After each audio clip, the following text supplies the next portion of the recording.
அந்த வகையிலே இந்த விவரம் உங்களுக்கு மீண்டும் ஒரு முறை எங்களுடைய வழிகளை தாங்கிச் செல்வதாக இருக்கும். இந்த வகையிலே இந்த மாநாட்டை ஒருங்கிணைந்து நடத்தி இன்று 2வது நாள் நிகழ்விலே இருக்கின்ற இம்மாநாட்டை ஒன்றிணைந்து நடத்திய 7 கனடாவில் இருக்கக்கூடிய 7 தமிழ் அமைப்புகளுக்கும் இந்த அமைப்பு குழு சார்பாகவும் இங்கே வந்திருப்போர் சார்பாகவும் மீண்டும் ஒரு முறை நன்றியை சொல்லி இந்த இதிலே ஒன்றிணைந்திருக்கின்ற அமைப்புகளாக. So the organizing committees of the Second International Tamil Conference consists of Brampton Tamil Association, National Council of Canadian Tamils, Mississauga Tamil Association, Ottawa Tamil Association, Quebec Tamil Development Association, Tamil Canadian Civil Society Forum, and the Transnational Government of Tamilam Canada. It is crucial that the efforts and commitment of all these organizations are extremely integral to this conference and reflects the strength and unity of the Tamil community. So can we have a round of applause for all these organizations? And with that, the Tamil Diaspora has come together to organize an international Tamil conference in Ottawa, the capital city of Canada. Throughout this conference, we'll be focusing on 5 different yet related themes. The first theme is Sinhala Buddhist ethno-nationalism and its consequences. The second theme is a genocide by another name. The third theme is human rights violations and the search for justice. And the fourth theme is rebuilding a nation in today's geopolitical context. And last but not least, the fifth theme is a way forward to freedom and justice. Okay, now without further ado, it gives me great pleasure to introduce today's keynote speaker, Professor Richard Mann. Professor Richard Mann is from the Faculty of Arts and Social Sciences at Carleton University, Ottawa. Professor Richard Mann is the Associate Professor and Associate Dean and has published a book called The Rise of Mahasena, The Transformation of Skanda Kartikeya in North India from the Kusana to Gupta Empires. He has also published articles in reference journals such as the Journal of Religious Studies and Theology. We now welcome to the stage Professor Richard Mann.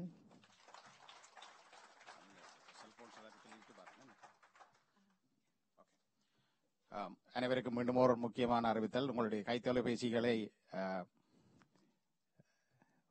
ஓப் பண்ணி வைத்து இந்த மாநாட்டு நிலைக்கு ஒத்துழைக்குமாறும் அனைவரும் அமைதியாக இந்த மாநாட்டு மண்டபத்திலே முழு நாள் நிகழ்வுகளை இருந்து ஊக்கமளிக்குமாறும் இந்த மாநாட்டு குழு சார்பாகவும் மீண்டும் முறை வேண்டிக் கொள்கிறோம்.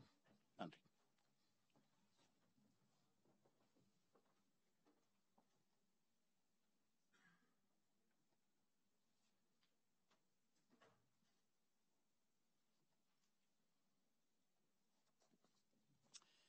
Thank you. It's a pleasure to be here. It's an honor to be here to speak to you today. I would like to thank some of the people I have worked with, Warren in particular, who has done a wonderful job first coming into the Dean's office to ask for our help and also helping to organize things and make things clear. So thank you, Warren. You've been a great help.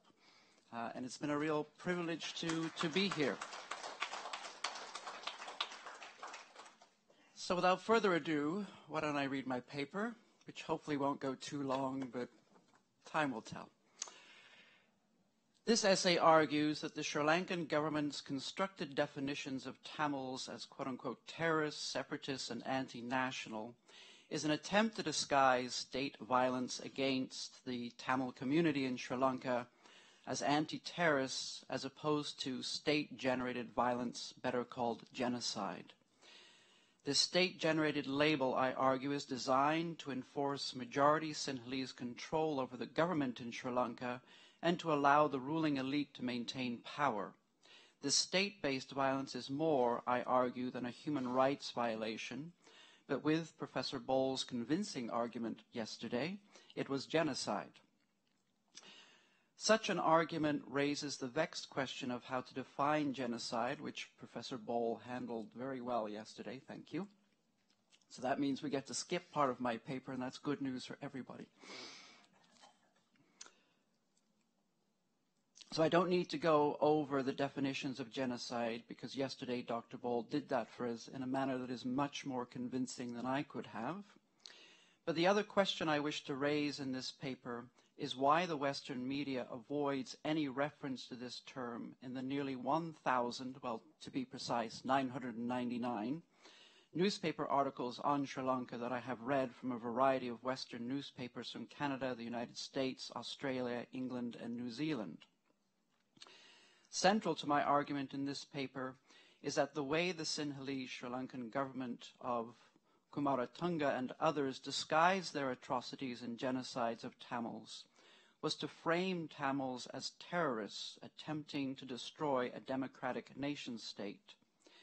These claims of democracy and terrorism are, I will argue, ways of framing the rulership of Kumaratunga as positive, liberal, and progressive, and ways of framing the Tamil community as terrorists and anti-national. There is, however, a significant gap between this framing of these notions and the reality of what happened in Sri Lanka that is best defined as genocide perpetuated by a corrupt and undemocratic government. Much of the control and dissemination of information that the Sri Lankan government was able to manipulate was facilitated through their control over media, both in Sri Lanka and internationally. As we learned yesterday in Nir Manusam's excellent paper, during the states of emergency declared by the Sri Lankan government and at other times, the Sri Lankan government controlled Sri Lankan media, as did they censor and edit the stories produced by outside journalists working in Sri Lanka. As has been argued by a variety of scholars, the media are a primary means of generating interpretations of groups, events, and ideas, as well as a sense of national identity and the dissemination of national agendas. As such, the control the Sri Lankan government had over Sri Lankan media and the resulting ability to control the dissemination of information to media outlets overseas gave them the power to frame both themselves and Tamils in ways that allowed for genocide to occur without significant international criticism of the Sri Lankan government for generating these mass atrocities, largely because they framed Tamils as terrorists, particularly after 9/11. Before I present some specific examples of this media framing and how Western media outlets accepted it uncritically, I will briefly discuss the theory of media framing as it has been developed by Robert Entman. Media framing can be the conscious or unconscious choice of newspaper editors and journalists to highlight certain aspects of a narrative so that certain conclusions result in the readership. Framing essentially works through selection and salience. In other words, choices made by editors and journalists as to what will make the news, how it is presented, and the repetition of such frames has a significant impact on how the media audience understand and react to reports. Another way of understanding Entman's theory is that if you continually see the headline that reads Tamil terrorist, it becomes ingrained in people's mind. They never see another report. When they do see alternate views or other reports, they question the alternate report because they have been ingrained into this one way of seeing things. So media framing becomes very important in terms of how the broader, let's say, Canadian, Australian, British, and American public understand events in Sri Lanka, because as we'll see, they never actually hear the voices of Tamils. Entman's analysis of media framing stresses that frames often identify what a causal agent has done and the benefit or damage of those actions. The evaluation of the benefit or damage of the causal agents are typically measured by common cultural values. Once Sri Lankan Tamils are framed as terrorists in newspaper outlets and are presented as the causal agents of much of the violence in Sri Lanka, the common cultural values used in media sources often relate to the international war against terror. So it becomes tied with that. So the common cultural value is related to this other broader global campaign after 9/11. And this then gets reinforced with the notion of international media. Hence, the reading public comes to view the violence in the state of Sri Lanka that the Sri Lankan government perpetuates as both legitimate and somehow supported by Western states.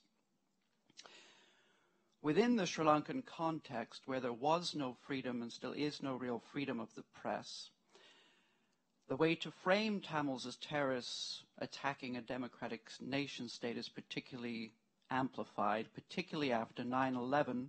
This mode of framing Tamils in Western media outlets places them in a category in much of the Western public's mind as legitimate targets for state-based violence, as did it lead to governments like the United States of America and others to label the LTTE as terrorist organizations. I am not here arguing that all acts of violence are justified or that something called terrorism does not exist. But with scholars such as Sean Kaplan in his article 3 Prejudices Against Terrorism, a careful and critical examination of the possible moral justifications of the violence perpetuated by so-called terrorists is needed, because without a sense of the context and what has led to that violence, all the label that terrorist does is trigger a red button in people's minds. They will not then look for more context. They will not desire to understand. All they see is the word terrorist, and that sets off a red light in their heads. So with him, that sense of context, what actually happened, what is motivating people to push back against a nation state, becomes the central feature that is not covered in the media for the most part. Once, though, a group is labeled as terrorists, such careful and critical examinations of context and circumstances disappears from the media context, largely because of assumptions around the nature of terrorism and those that carry it out. Hence, once the LTTE are framed as terrorists by the Sri Lankan government, and then this frame is perpetuated in Western media sources, the context of state-based violence in Sri Lanka is either simply ignored or vastly underreported. Much of this framing of the LTTE appears when Chandarika Kumaratunga becomes the president of Sri Lanka. She is framed in media sources, particularly Western media sources, as a democratic leader seeking peace through negotiations with the Tamil people. The reality of the violence perpetuated by the Sri Lankan government against Tamils is rarely presented in such reports. There are occasional references to discrimination against Tamils and occasional accounts of state-based violence against Tamils, but once again, such accounts are likely dismissed by a readership that has already accepted the framing of Tamils as quote-unquote terrorists. During Kumaratunga's rule, her voice and view of Tamils dominates Western media sources. We never hear the voice of Tamils unless they are presented as advocating for violence against the state. When Kumaratunga says what Kumaratunga says matters within the context of media framing, because the media tends to report primarily on what people in positions of power do and say. In other words, we hear an awful lot about what President Trump does and says, what Prime Minister Trudeau does and says. Well, that sells newspapers or gets people to click on your website. So it's not that uncommon that the main voice is often a president or prime minister, but that's also often been the bias of the media. They are only interested in hearing that particular voice. So hence the ability to frame one's own character and those of others is often in the hands of presidents, prime ministers, and others in positions of power on the world stage. In many of the Western newspaper reports of Kumaratunga, she is presented as a peace negotiator who will bring about an end to ethnic violence in Sri Lanka. She is often framed in a positive manner. But after she is nearly assassinated by a suicide bomber, and then after 9/11, the framing shifts. We read, for instance, the following quotation from her while in hospital after an attempt on her life. Quote, "Let all those who aid and abet terror be warned. Let those who secretly or openly condone the path of violence pursued by the cowards of the LTTE be warned. The days of terror in this land are numbered," and that number is small. So that appeared in December 23 in 1999 in a newspaper called the Sydney Morning Herald. It also appears in about 15 other newspapers, Canadian newspapers, American newspapers, other Australian newspapers. So this was a widely circulated piece. What I want you to notice is that terror keeps showing up, and that's not accidental. She is trying to frame Tamils as terrorists, and that then becomes the lens that Western governments and the Western media start to see Sri Lanka through. There was also a series of newspaper stories in America, in American, Canadian, Australian, and English newspapers, with Kumaratunga blaming the Tigers for trying to kill her and engage in terrorist activities. The New York Times, for instance, not long after the attempted assassination of Kumaratunga, presents the following article with the headline, quote, "Injured Sri Lankan leader urges Tamils to help end terrorism." We are told in this article that Kumaratunga states that, quote, "The Tamil people must clearly and without hesitation decide whether they are going to continue to strengthen the hand of terror and murder by their secret, silent, or partial support of the LTTE," end quote. Well, actually not end quote. Ms. Kumaratunga said in English during a 5-minute radio and television address to the country. Now, end quote. Much of this framing of a supposed democratic leader who had nearly been assassinated by supposed terrorists is also accepted by political leaders in the West, such as the following quotation from Bill Clinton. He is quoted as publicly stating, "It is particularly distressing to me that these heinous acts have occurred during a democratic election campaign," end quote. The nature of the Sri Lankan democracy has been rightly critiqued by scholars such as Neil Devota, and what is also clear from Clinton's comments is that the framing of Sri Lankan politics as presented by Kumaratunga and then through the press, in other words, that the struggle in Sri Lanka is between a democratic nation and a terrorist group, has been accepted and reinforced by Western media sources and also then by Western media political leaders. In other words, it's one thing for the newspaper to make the claim. It is then another thing for the President of America to get up and make the same claim. It just reinforces the frame over and over again. After 9/11, the framing becomes much worse of Tamils as terrorists. And it becomes a much stronger presence in media reports on Sri Lanka around the world. In an edition of The Australian, for instance, we read the following.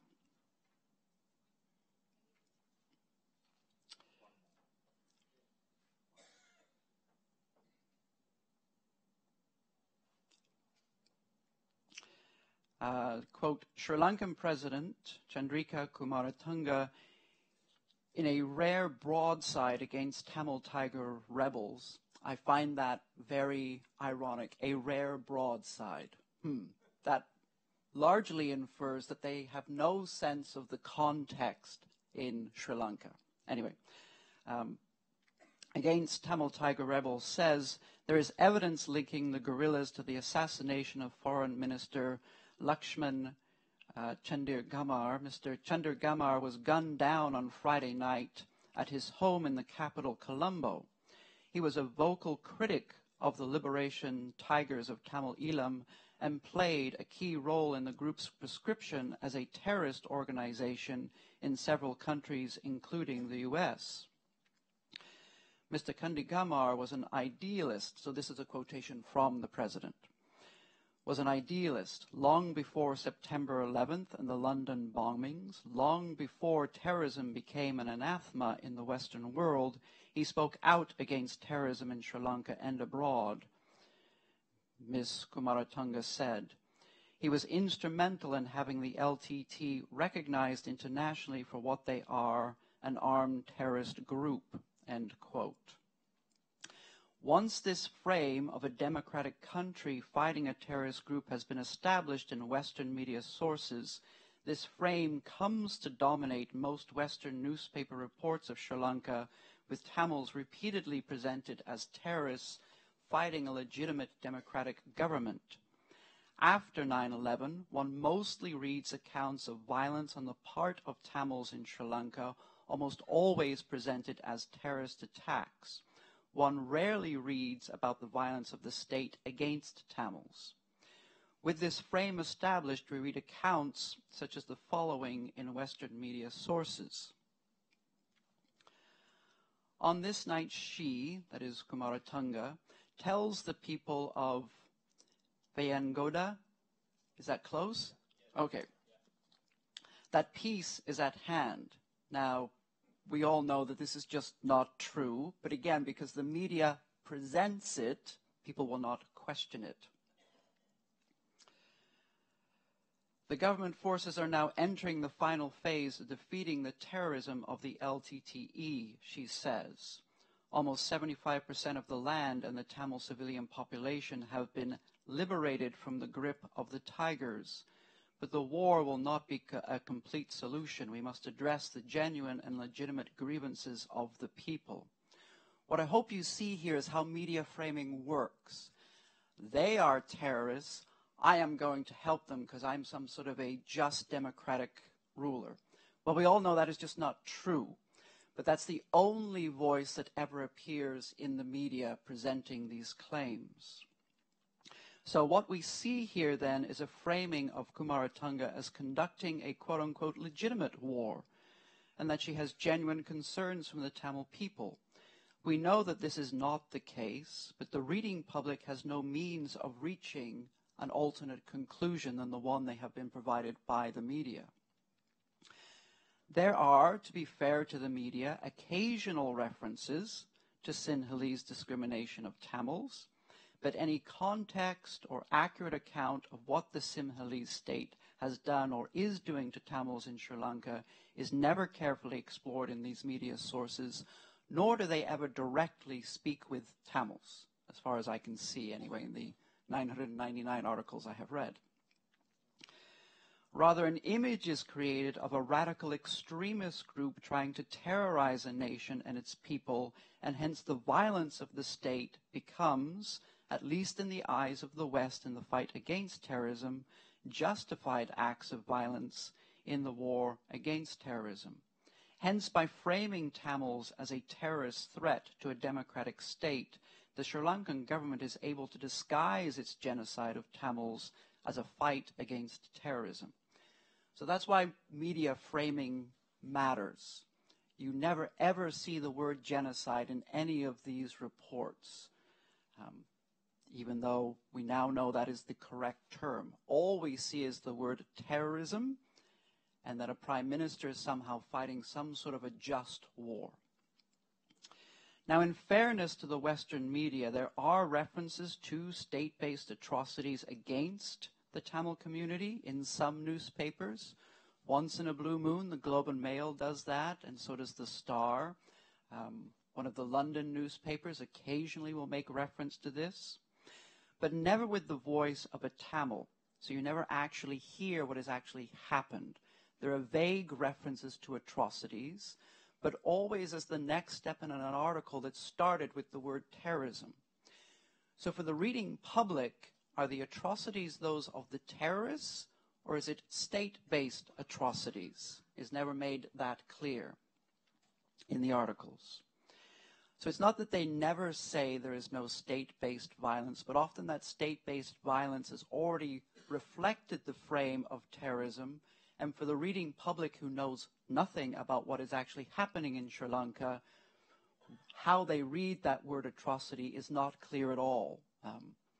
We would have to do some sort of psychological test in a large group to actually figure out how it got read. So, yes, some of this is assumption on my part. We do have also occasional references to government-sponsored death squads in some media sources. Again, some. This is a tiny number of the 999 articles I have, so I would estimate somewhere between 2 and 3% make side references to these points. But such references are never given any context and may well be dismissed by a readership that is rarely given a Tamil perspective on what the government is doing in Sri Lanka. Hence, when a Western reader with little understanding of what is and what was actually going on in Sri Lanka reads reports of terrorist violence in Sri Lanka and then also reads comments about atrocities in Sri Lanka, the probable assumption on the part of the reader is to assume that such atrocities are conducted by terrorists and not by the state. To conclude, I am not arguing that the media are not a source of meaningful information. Far from it, the example of Sri Lanka highlights the need for a free press. So one way the press could have covered Sri Lanka was to have reporters in the field gathering evidence and publishing that evidence. That they were not permitted into the field, and the only source of information they had was essentially from the Sri Lankan government. That's how this framing takes shape. For instance, if images of the genocide of Tamils in Sri Lanka had circulated in Western media sources, the perception of the Tamil Tigers in the West would have likely have been much different. Here I'm thinking of the images of Syria, of people carrying corpses of children around. That has an impact on most of my colleagues here at the university, that they can't believe that this has been allowed to go on in Syria. People need that context to see what is actually happening, as opposed to the way the Syrian government frames it, that they are going against terrorists, not trying to control and seize power. My concern with the case of Sri Lanka is similar to that of the first keynote speaker then, in that states like Syria, India, and Kashmir, and others have learned how to conduct violence against their own people by framing those in opposition to them as terrorists. In other words, it is both a Sri Lankan issue and problem, but one that the rest of the world seems to also mimic, to realize that there are ways of carrying out genocides and hiding it by claiming that the people you are killing are somehow deserving of death. So I don't have it here with me, but there is a quotation from the then Prime Minister where she says, "It is justified to kill the killers," is her claim. And that was circulated in nearly 20 Western newspaper sources, the Times, a whole series of other newspapers. And no reporter ever questions that. It is just presented as a quotation without commentary, thought, or other view presented. So again, it's not that I think the media is not useful or doesn't have the potential to be useful, but only if the media is permitted to be free and have access to things. The other issue with the media at the time when most of these newspaper reports were coming out, particularly in the 80s and early 90s, was there have been a number of studies of Canadian and American media outlets that were more or less staffed by white North Americans. The absence of minority populations as reporters or as deliverers of the news had a significant impact on how things got framed. Other people do bad things, and we have to stop other people from doing bad things. There has been a shift, at least in Canadian media sources, to try to, the CBC, for instance, has tried to indigenize parts of its media outlets. We see more minority groups represented in media, and it has shifted the way groups get framed in media sources in quite a positive way. Thank you.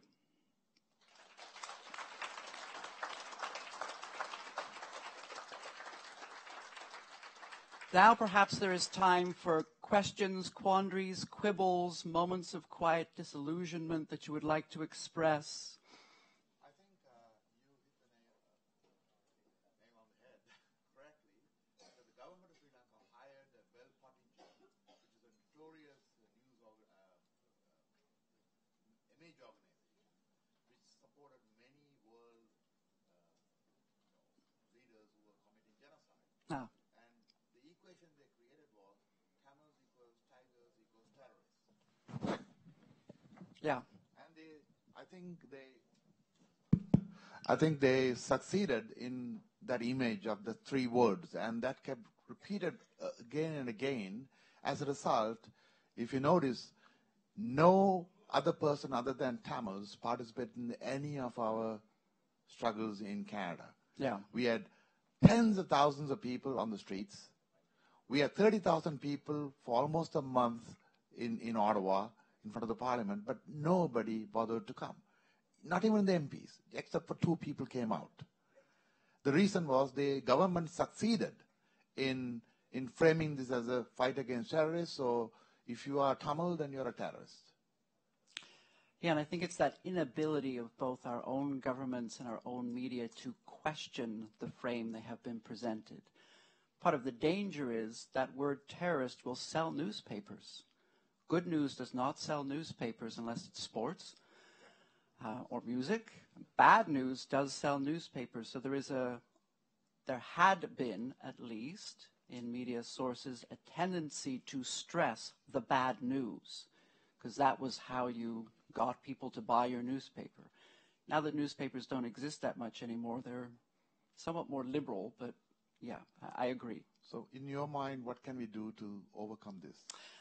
I think part of that we've already heard from the student panel and the documentary we saw today is there are now ways to present your narrative and your story, both through the documentary, which is able to sort of touch other nerves that people will understand and comprehend in a way that just hearing someone like me say things will not necessarily touch that same sense. In other words, it's an alternate frame and a powerful frame, which is what makes it useful. And then the use of other media sources to present the case. I think that's what becomes a very useful way of changing the narrative and the frame, that there are ways of convincing the current media outlets to see a different picture. Other questions, queries, comments, quibbles? Someone must have a quibble.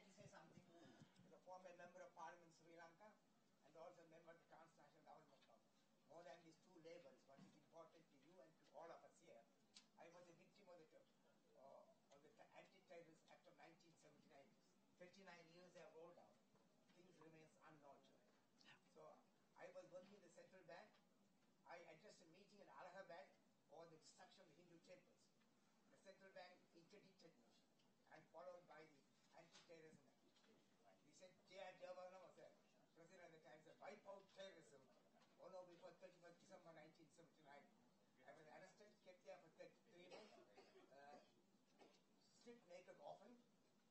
Physical injury was less, but I witnessed how young boys were tortured and this one. Then after 3 months imprisonment, kept incommunicado, they said all what evidence show that you are not a tiger, you are not a terrorist, but you are adamant on the issue of Iran. I said to be adamant on the issue, he said sit, and you took more than 3 months to say it. This as regard the terrorist act. I don't want all the others. I got equally interesting things. Then about my friend Laxman Kadaga, when I was an MP, I told him you have got an Oxford accent, unmatched by anybody. I feel we are equal to the task. But I told him, you are guilty of going around the world, being born as a Tamil, to classify the tigers as terrorists. Tigers are not terrorists. They are only fighters for, he said it's a relative term. I said, that is your point of view. But evidence shows you are going around the world, paid by the Sri Lankan government to sell the Tamil community. I said, considered unbecoming of you as a foreign minister to behave in this manner. Then coming to Chandrika, my friend too, when she became the, I congratulated her. And later when things went changed over, many things that happened. First letter when I wrote to her, she thanked me. Second letter when I wrote to her, second letter I wrote to her, there was no reply. When I met her in person and said, how do you conduct yourself? She put a smile and said, well, that's politics. Thank you. Any other, perhaps, very quick questions? This is a very quick question. You were mentioning about powerful people have to be take a side and inform about the diaspora. This is what. What I am thinking is, do you think that Canadian Prime Minister or American President can help us on this matter? I don't know. I don't speak for them, but I think asking is where you begin. Presenting the case is partly where you begin. So I think that's part of it is don't give up trying. I think is an essential sort of message that in the past, when you looked at the government of Stephen Harper and others, no, they were not sympathetic. That word terrorism clicked a button in their heads and they simply would not engage, as far as I'm aware, with the community or the issue. There are slightly different leaders now, but whether or not they are prepared to listen or how they might act remains sort of an open question. But I think it would be a mistake not to try. I think we lack a word here. Those who commit terrorism are called terrorists, but those who commit genocide, we don't have a word to describe that. We call them presidents or prime ministers, I'm afraid. So it is, because they sort of carry that stature, and the way the media frames leaders is often through that stature, unless they can find a way to present them in a very negative light. So often that framing is also around your own national identity. So American framing of situations in Syria, for instance, is often quite sympathetic to the Syrian people, largely because the sense of American national identity views the leadership in Syria as a potentially bad group, potentially. So there are other ways of looking at these things as well. But should you have any quibbles, I'm always open to quibbles. You can catch up with me at lunch or coffee. Thank you.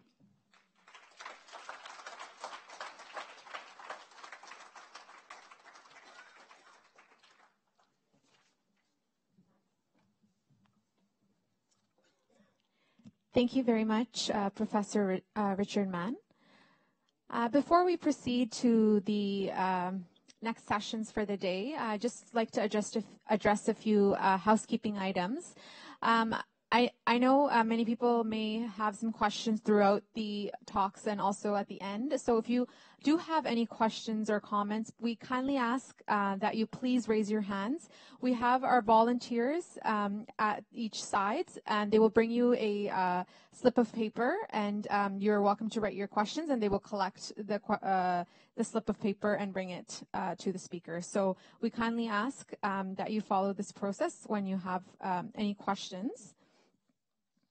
Also, we ask that you please be mindful and kindly switch off any electronics or mobile devices during the sessions.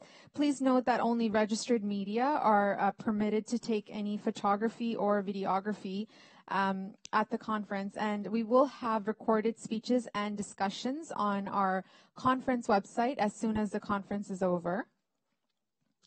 In addition, we do have NLA Express, who will be live streaming this event, as well as holding interviews outside the lobby area throughout the day. So you may let loved ones know that they will be able to watch the speakers from home. If you are interested in talking to us, you may also come to meet us outside in the lobby. Outside, you will also see an exhibit displaying artwork, photographs, and books relating to the theme of today's conference being provided by Canadian Tamil Youth Alliance. We would also like to inform you that we have provided you all a program souvenir that consists of event details, the program for the 2 days of the conference, and the bios of all speakers.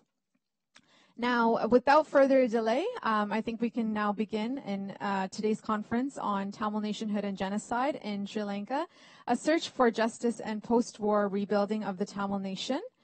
It gives me great honor to invite the first chair of Session 5 to carry the conference forward, Mr. Nirmanasan Balasundaram. Nirmanasan Balasundaram is a journalist, human rights defender, and independent researcher in peace building and conflict resolution. Nirma holds a master's in peace and conflict studies.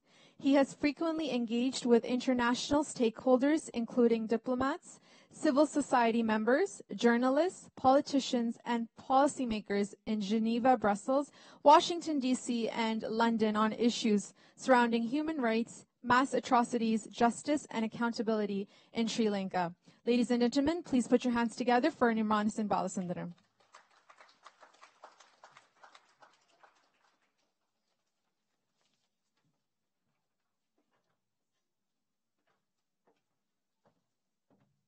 Thank you all. Good morning to you all. Anevarikkum Kalai Vanakkam. I hope everyone had a good rest and refreshed after eye-opening presentation in the morning or the keynote address. So I think we are running behind more than an hour. So So we'll try to catch up. All right, so the session 5, Rebuilding the Tamil Nation in today's geopolitical context. I think the title itself, sending a strong message to the people who try to reimage the Tamil nation as a minority group. I think that's the power of this title. And without further delay, I would like to call the speakers. But first, I would like to introduce the first speaker, Darshan Swaran, who is going to talk the military in civilian life, implications for identity and community.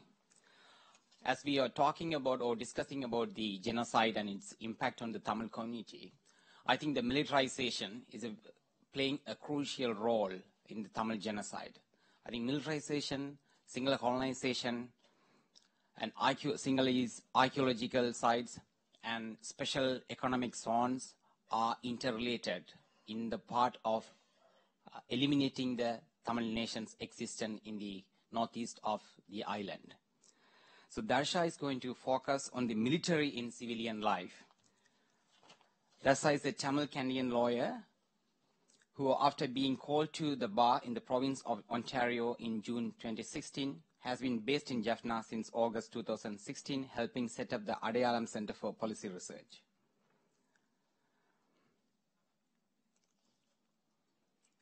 While at Adayalam, Darshan has written multiple reports and briefs on security sector reform and proposed transitional justice legislation, as well as running multiple capacity building programs. Darshan holds a junior doctor from the University of Toronto, Faculty of Law, and BSc from the McMaster University. Darshan's research interests lie in accountability, justice, and security sector reform. Darshan is online?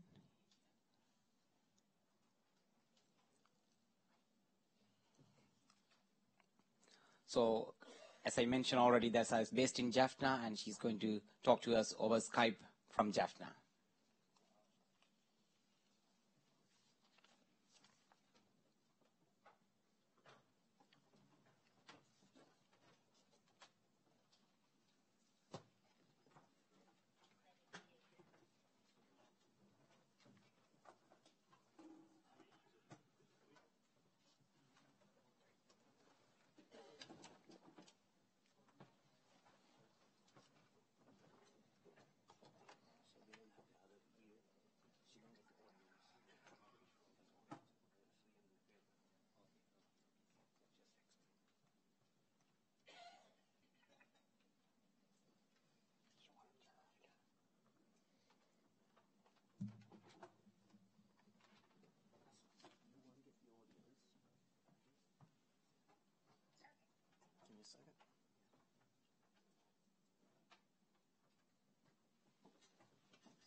Okay.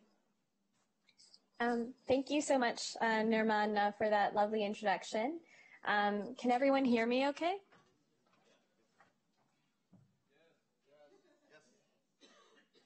Yes, okay. So I'm going to focus my presentation and talk today on something that I know has already been touched on earlier in the conference, both by Mario Arodas and also by the keynote speaker. And that topic is militarization.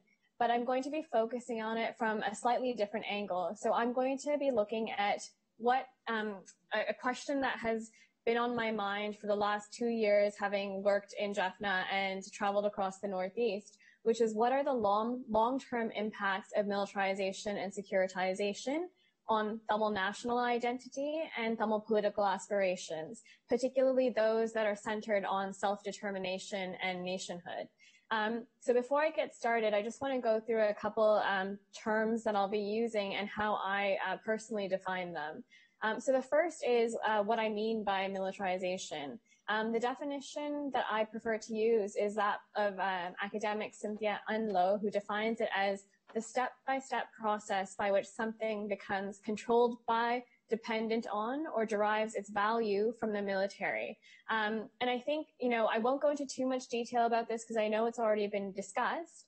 But in the 9 years since the war ended in Sri Lanka, I think rather than decrease the levels of militarization in the Northeast, what we've actually seen is an increase in the role of the military in civilian lives across the country, across the Northeast, but particularly in the Vanni region.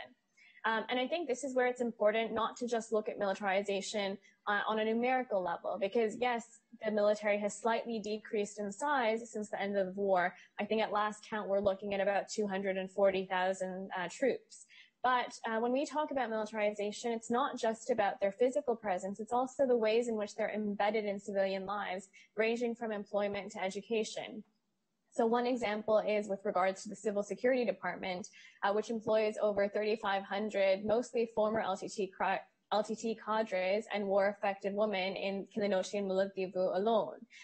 You also have education, right, where the military is involved in preschools, but also in sports ceremonies and award ceremonies. And so they've become a very critical part of everyday life across the Northeast. And the short-term impact of this has been really well documented, and I think it's already been discussed at this conference with regards to the ongoing human rights violations, the repression of economic growth, as well as some of the suppression of civic and political engagement. And these issues are all covered in reports we did last year, one between Adayalam and Pearl, and the other on the Civil Security Department by Adayalam. The other term that I'm going to refer to is securitization. So I think oftentimes we talk about militarization, but don't give enough attention to securitization. And securitization is the process by which the Tamil population is painted out to be an existential threat to the Sri Lankan state. So I think, this at times can be seen in the so-called regrouping of the LTT that the Sri Lankan government always cites around special days such as Mavidanal or May 18th, or even right before the local government elections. It can also be seen in the way that the diaspora is painted out to be this sort of extremist, war-hungry kind of beast. And I think Dr. Madhuraka Rasaratnam has written in her book, Tamils in the Nation, quote, "After the war, the diaspora has replaced the LTT as the malevolent new force of Tamil nationalism, threatening Sinhala Buddhist order and therefore terrorist by definition." And so I think what I think is important to premise my talk on then is that these two processes, securitization and militarization, are mutually reinforcing processes. The Sri Lankan state points to the fact that the Tamil population is prone, in their view, is always prone to violence, is always prone to regrouping as a justification for the military's presence in the Northeast. And then because the military is so present in the Northeast, they create these scenarios in which it is easy to securitize the Tamil population, such as the Ava gang, which again, we've written about quite extensively in a brief that we published in November 2016 that talks about the fact that this so-called gang violence in Jaffna is very much linked to military intelligence and has to be deeply interrogated in terms of the motives and modus operandi of it. So now kind of coming back to the question that I'd like to focus on today. what is the impact, the long-term impact potentially of militarization and securitization on questions of self-determination and nationhood?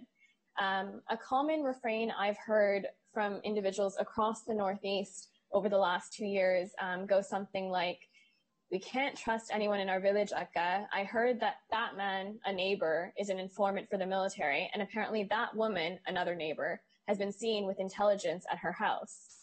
And war-affected Tamil communities I've encountered between 2016 and 2018 across all 8 districts of the Northeast have issued these sort of complaints about their own communities. They all share this perception that there are these vast, deep intelligence networks comprising not just the obvious kind of external security forces, but also their own. So whether in places of open resistance, such as protests of families of the disappeared, or in people's own homes, Tamils in the Northeast just don't feel safe or beyond the reach of the Sri Lankan state's omnipresent ear. Following the war's conclusion, and so we have to ask ourselves, we have to, I think, look at, well, what are the reasons for this fear, and what is promoting this perception that within our communities, there can't be trust, there can't be cohesiveness. And I think to do that, you have to look at, well, how did the war conclude and what happened after the war ended? And following the war's conclusion, the entire Tamil community was subjected to the military's physical presence, but also, more importantly, the intelligence network. And so Ambika Satkunanathan writes that the impact of this was what she calls the mobilization of fear through the creation of a widespread belief of this sort of extensive surveillance mechanism throughout the North, which enabled the military to control the population even without the physical presence of a military in uniform there. And I think with regard to this, it's important to revisit something Gotabaya Rajapaksa said in 2013 in Sinhala during a rally in the South, which is that the end goal was to turn the Northeast into an open air prison, which means that the military wouldn't have to be there, but that we would police ourselves. And it's not just about people who are affiliated to the LTT or people who are seen as anti the military. There's also a very broad fear of being anti-Sri Lankan state. And that definition really broadened in kind of the last phase of the conflict in the post-2009 era under the Rajapaksas to mean anything that challenged the state order. So whether that was human rights investigations, human rights activists, or whether it was political mobilization around Tamil national identity, I think that, you know, the understanding of what it was to be anti-Sri Lankan state was seen as extremely broad. And as many of us noted in the years following the end of the war and during the end of the war, arrests, enforced disappearances, torture, rape, killings took place against really anyone who was part of that expansive broad definition, which at points in time really just amounted to being Tamil. And so again, coming back to this question of, well, how did this fear really embed itself within the communities? And how did communities sort of lose that intra-community trust and cohesiveness? Again, we have to turn back to the methods employed by the military during the last phase of the war. As Roger McGinty and others have studied, one of the strategies that the military used during the last phase of the conflict, post-2005, was something called social network analysis. And basically, social network analysis is a counter-insurgency strategy which involves mapping out social dynamics and relational links within a community, and then using the analysis to identify important nodes and hubs within the community that were viewed as targets. The destruction of those hubs or those nodes would mean destruction of the social network, which all analysts attributed as necessary to insurgency. And I think to drive that point home, between December 2005 and December 2007, as many in the room probably remember, human rights NGOs reported, and these were conservative estimates, that 1,500 people had been disappeared in that 2-year period alone when the ceasefire was breaking down. One of the primary ways in which the military identified people to disappear and identified people to target was through the defection of Karuna as well. And again, I think this is really important to understand because it comes back to how the Tamil community perceives others within the Tamil community. But following Karuna's defection from the LTT, the military made use of many of the cadres in Karuna's unit to point out other LTT cadres and to identify people who were influential and people who were important nodes within that network. And I think most recently this has been highlighted by a report that ITJP has put out on the Special Task Force, which again has testimony from Special Task Force officers referencing the use of Karuna's cadres. In addition, post-2009, a number of former LTT cadres who were surrendered or captured during that period were forced to point out other cadres and forced to point out other activists within the displacement camps, but also long after the war had ended. So one of the former cadres I've interviewed told me that he'd be asked to stand on the side of the road and nod if someone had walked by that was a former cadre in his village. And he was at such a loss as to what to do because he couldn't not do it because the military was threatening his family, but he also didn't want to point anyone out. So he just kind of randomly nodded. And so I think what's really important to understand from that is post-2009, the fear that took place and was rooted in communities wasn't just fear of the security forces, it became fear of your fellow villagers. Another example was last year, I'm sure some of you have read the Stories of Resilience project that we've been doing. Recently, we launched a series called Stories of Vahare, which are stories that have been taken largely from the Vahare region and parts of rural Batiklo. So last year we tried to set up an interview in a village in rural Batiklo, and it was through a university student who we are well acquainted with, and it was in his village. So he had gone and spoken to the former cadre the day before and to arrange the interview, and had confirmed everything. But the following day, the former cadre had received a phone call, that evening itself, the former cadre had received a phone call from CID asking, why are you speaking to this organization called Adealam? What do they want? What are you going to say? So we canceled the interview because we didn't want to put him at further risk. But the only people that had been in the room when he went to go speak to him was the university student, the former cadre, and then the former cadre's brother-in-law. And so the kind of intelligence networks and the perception of distrust and fear comes down to even the familial level. And I think that these levels of suspicion and distrust are even further elevated in communities where the military has also pursued aggressive campaigns to employ former LTT cadres and Tamil women, because then they're subsequently perceived to be too close, to the military and working for the military. And I think a really good example of that is communities in which a large number of people are employed by the Ministry of Defense-run Civil Security Department. I keep coming back to the Civil Security Department because, to me, it's a symbol of what exactly we need to be concerned about in the long run when it comes to dampening the grassroots community's calls for Tamil national identity and self-determination. The CSD, for those who haven't read the report yet, was originally was the National Home Guard Service, which I'm sure many are familiar with.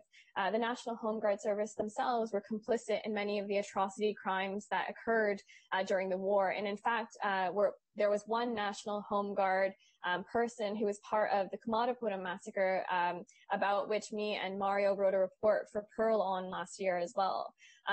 So the Home Guard Service was turned into the CSD in 2006 by a gazette that was directed by then Secretary of Defense Gotabaya Rajapaksa.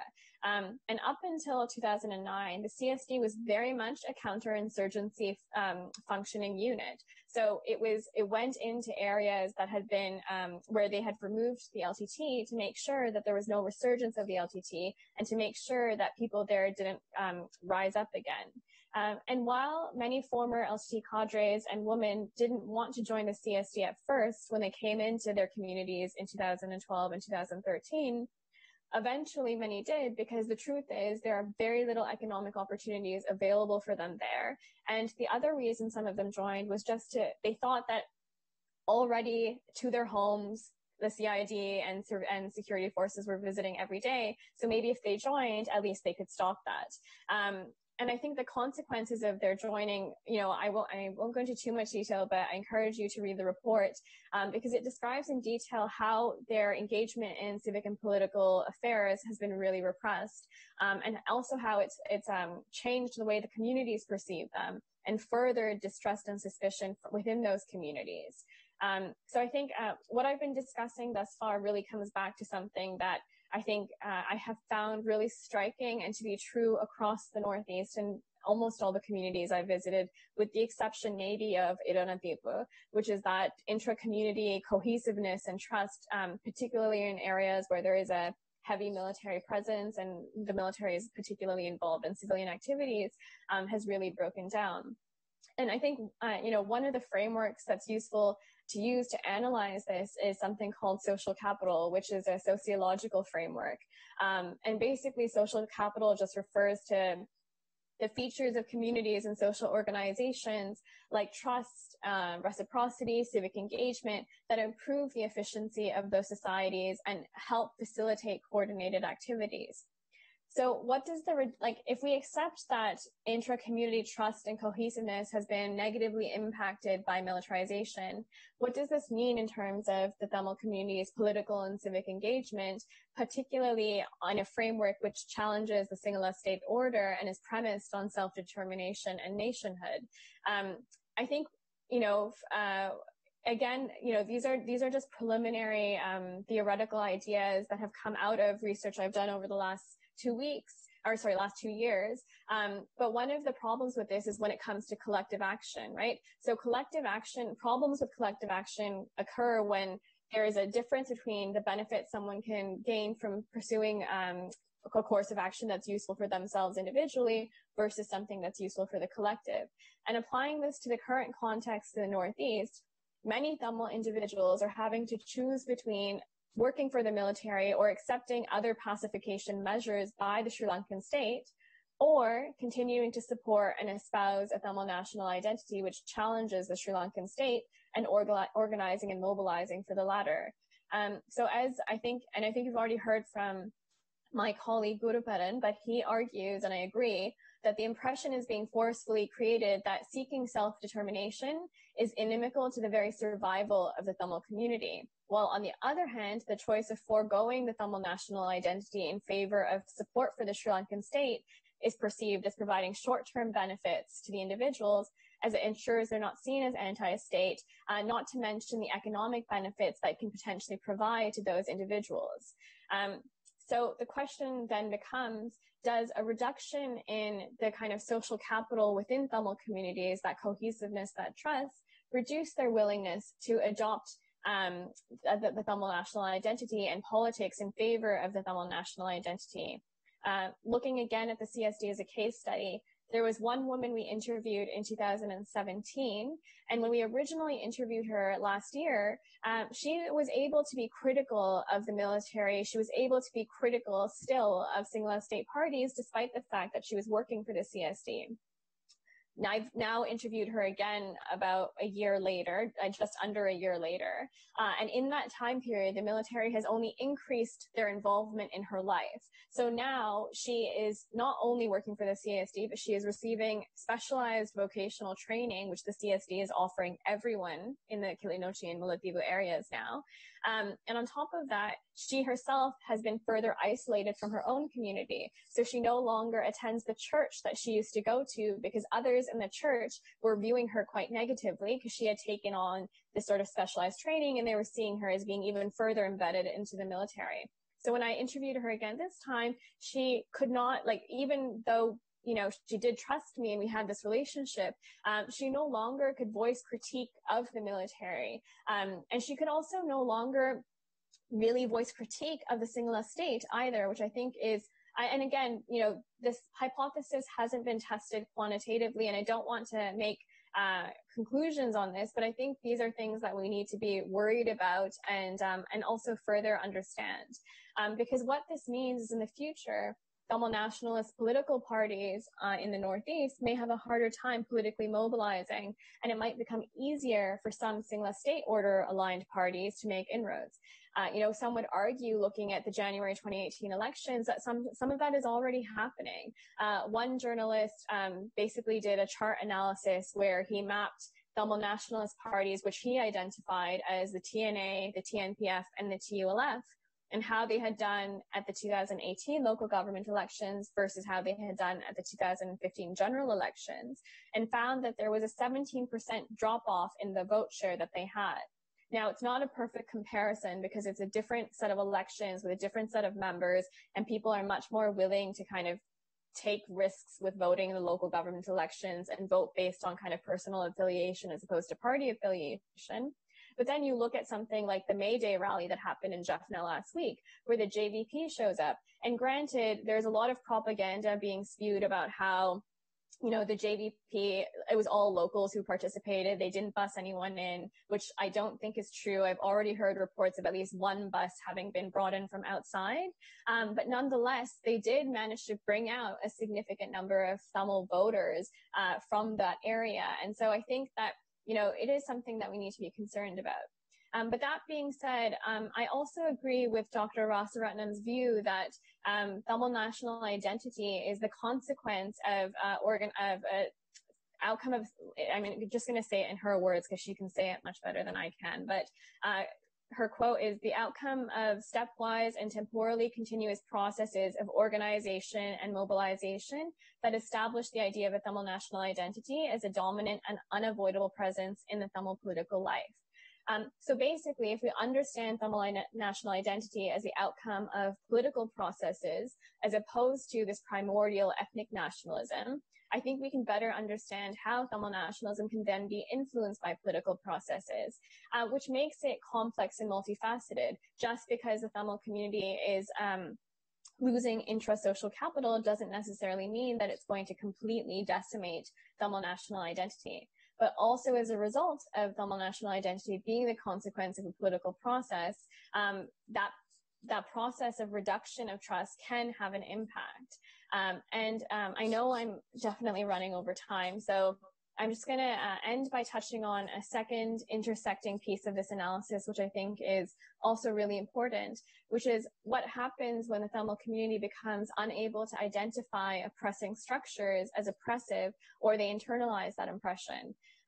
Again, taking the CSD as an example, CSD employees no longer problematize the military's role in employing them. Some of them have even told reporters in Sri Lanka, quote, "We are working with trust, respect, and love with military officers and members of other communities under a zero weapon concept." While some might recognize that their CSD is attempting to silence their voices, they've also become resigned to this fate. And there is limited dissent from within that population in the Vani to end the military's role in civilian activities. And so oppression by the state through militarization and securitization post-2009 in many ways has become the status quo in the Northeast. And its potential impact on Tamil political aspirations and engagement, while not definitive, should not be discounted. And I think when just to sort of summarize what I've said, the processes of militarization and securitization are creating in parallel mobilization of fear, reduction of kind of community social capital, and also the normalization or internalization of oppression. And now, again, I don't want to jump to conclusions. I'm not saying that because of this, there's going to be a drop-off in support for a Tamil national identity in the future, but I do think that these processes are correlative and pose a risk to how we identify and how we sort of center Tamil political aspirations. But again, these are not fatalistic phenomenon, right? Like, I've had the privilege over the last year and a half of witnessing some of the most incredible, brave protest culture throughout the Northeast, whether on issues of families that disappeared or on land. 2 weeks ago, I was with the community in Iranathivu as they got on boats and took their land back from the Navy, which was the most incredible experience. And I think one of the things that really struck me about that community, and to me was one of the main reasons they were able to do that, is unity. That community was one of the most unified Tamil communities I have met in my time in Sri Lanka. And partly because though they live in Kilinochi and Iranamaru, like the military doesn't have a significant physical presence in their community. The Navy that occupies their land, it's an island, so it's off the coast, but actually in the coastland area where they live, the military doesn't have as significant of a presence as it does in other areas. And on top of that, the community is fairly homogenous, so they all belong to the same church, and that also contributes to part of the unity. But I think, I'll just end by saying that the one factor that I also haven't touched on that I think is important as well is the diaspora. So I know Dr. Sudharan Nadaraja has written a paper on this, and I think has spoken about this yesterday as well. The fact that, the diaspora is part of the Tamil nation and shouldn't be discounted as a stakeholder. And I think, Dr. Rasaratnam has made this point where Tamil nationalism really was kind of taken up by the diaspora post-2009, and it how we frame it, how we continue to promote it or continue to use it as a framework is also very much centered right now in the diaspora. So the interactions between the diaspora and the homeland and the results of that, again, would need to be further studied. But I think as having lived here for the last 2 years, and seeing the impact that militarization and particularly securitization has had on communities' abilities to work together collectively, the breakdown in trust that's resulted, the impact that has not just on crimes committed by the security forces, but also on crimes committed within the community and the ability of communities to resolve those crimes, I think is particularly alarming. And I think it's definitely something that we all need to be taking seriously in our conversations about militarization. If we want to eventually ever get to a point where the Tamil community is free to determine their political aspirations and free to kind of develop a political framework that they want. So thank you so much for giving me the opportunity to speak. And I unfortunately can't stick around, but I'm happy to answer any questions by email.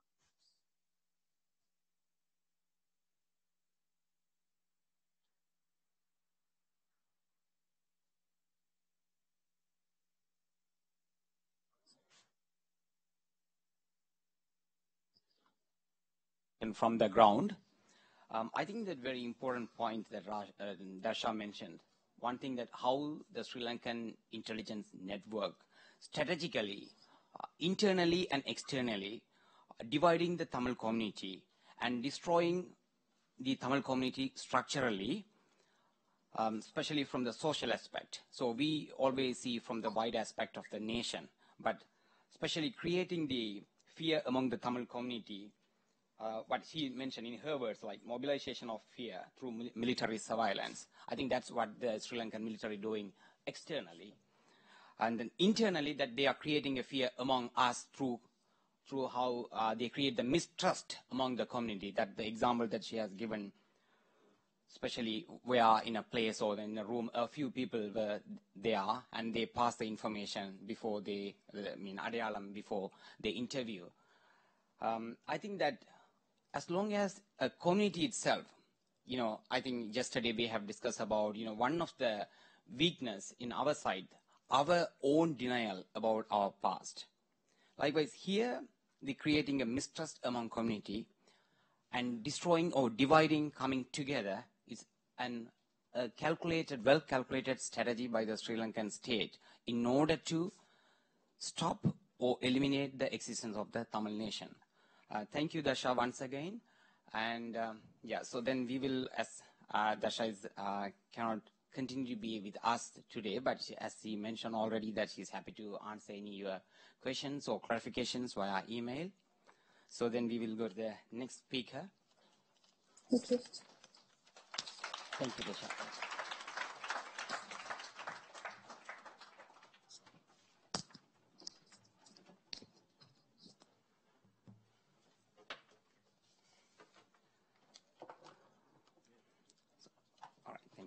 So I think for the next speaker, I don't need to introduce because a very familiar face and well known to many.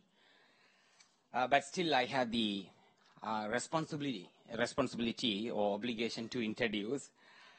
So next speaker is Professor Nadaraja.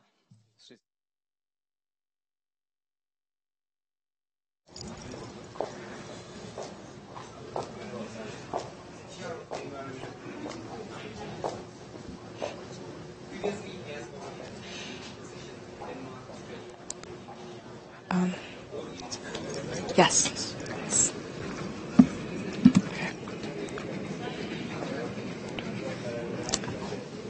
Hi there. Welcome again to the Second International Conference on Tamil Nationhood and Genocide, the search for justice and the post-war rebuilding of the Tamil Nation. This is happening in Ottawa. So we have Murali Anna here. He's from Come Do It, and we would like to ask him a few questions. Thank you for coming today, first off. My pleasure. And first we would like to start with asking you what you feel about the conference thus far. I think the conference has been amazing. Just the guest speakers that have come and just shed their light on the research that they've been doing for a number of years. Great perspectives, great motivation as well. I mean, of course, there's frustrations in terms of what continues to happen back home. But it's inspiring when you're in this space trying to make some changes and you see other people that are going through the same struggles, and you get an opportunity to come together, share some ideas, and hopefully get some effective solutions. For sure. Yeah. Awesome. And how do you think we can motivate youth around the world to take part in conferences such as these and work towards peace and justice for communities, including the Tamil community, the Rohingya community, and the Syrian community, and other communities around the world that are taking part in struggles just like ours? So you want my 1-minute answer? Very difficult question, yes. Yeah, I mean, it's engagement at the end of the day, and it was nice to see so many youth, including yourself, as getting involved. So not just coming to participate, although I think that's very important, but actively getting involved in what's happening throughout the event, connecting with the speakers. I'll speak about our struggle first of all. There's a lot of people that have been my father's generation that have been involved and have been really holding the torch in terms of being active and helping out the community back home.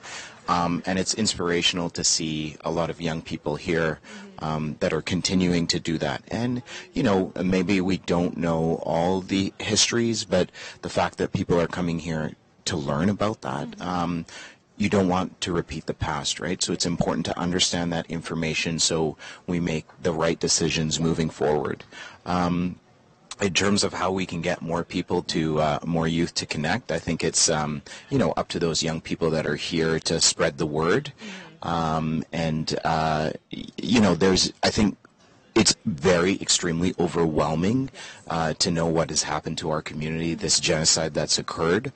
And sometimes as a young person, you might feel, what can I do, right? But I think, the first step is to come to this event, learn about what's happening, and you'll see there's different ways that you can contribute. So don't be afraid or don't be shy about that. Just come and see what's happening. And, there's friends here that you can work with in different capacities. And, I think it's a good opportunity for our community right now, and I hope to see more people come for the next conference. For sure. All right, thank you so much again for all your work and what you're doing with a lot of youth around the world, and we hope to see you again soon, and hope you enjoy the rest of the conference. Thank you. Thanks, Pamela. Okay, thank you. I'll see you soon. Oh no, this is perfect. Yeah. And now.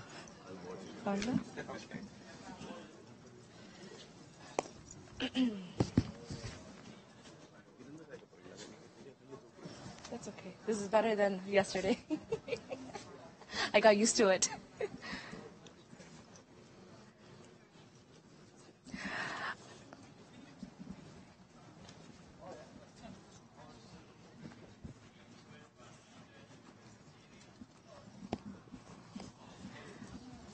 Got muscles now.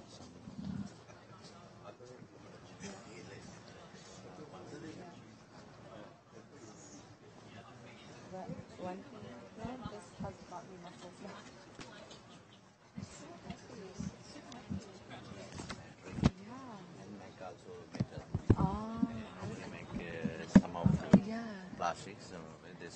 I'm not used to this mic. I'm used to the other mic. So even though it's like, I was like, change it. Yeah. When I My name is Pamela. Hi, Pamela. Yes. Actually, I'm going to present a paper on the topic of deprostration of LTT. Okay. So I just want to... Yeah, of course. Defrustration of LTT. Yeah, that means lifting the ban on LTT. Oh, yeah. Okay.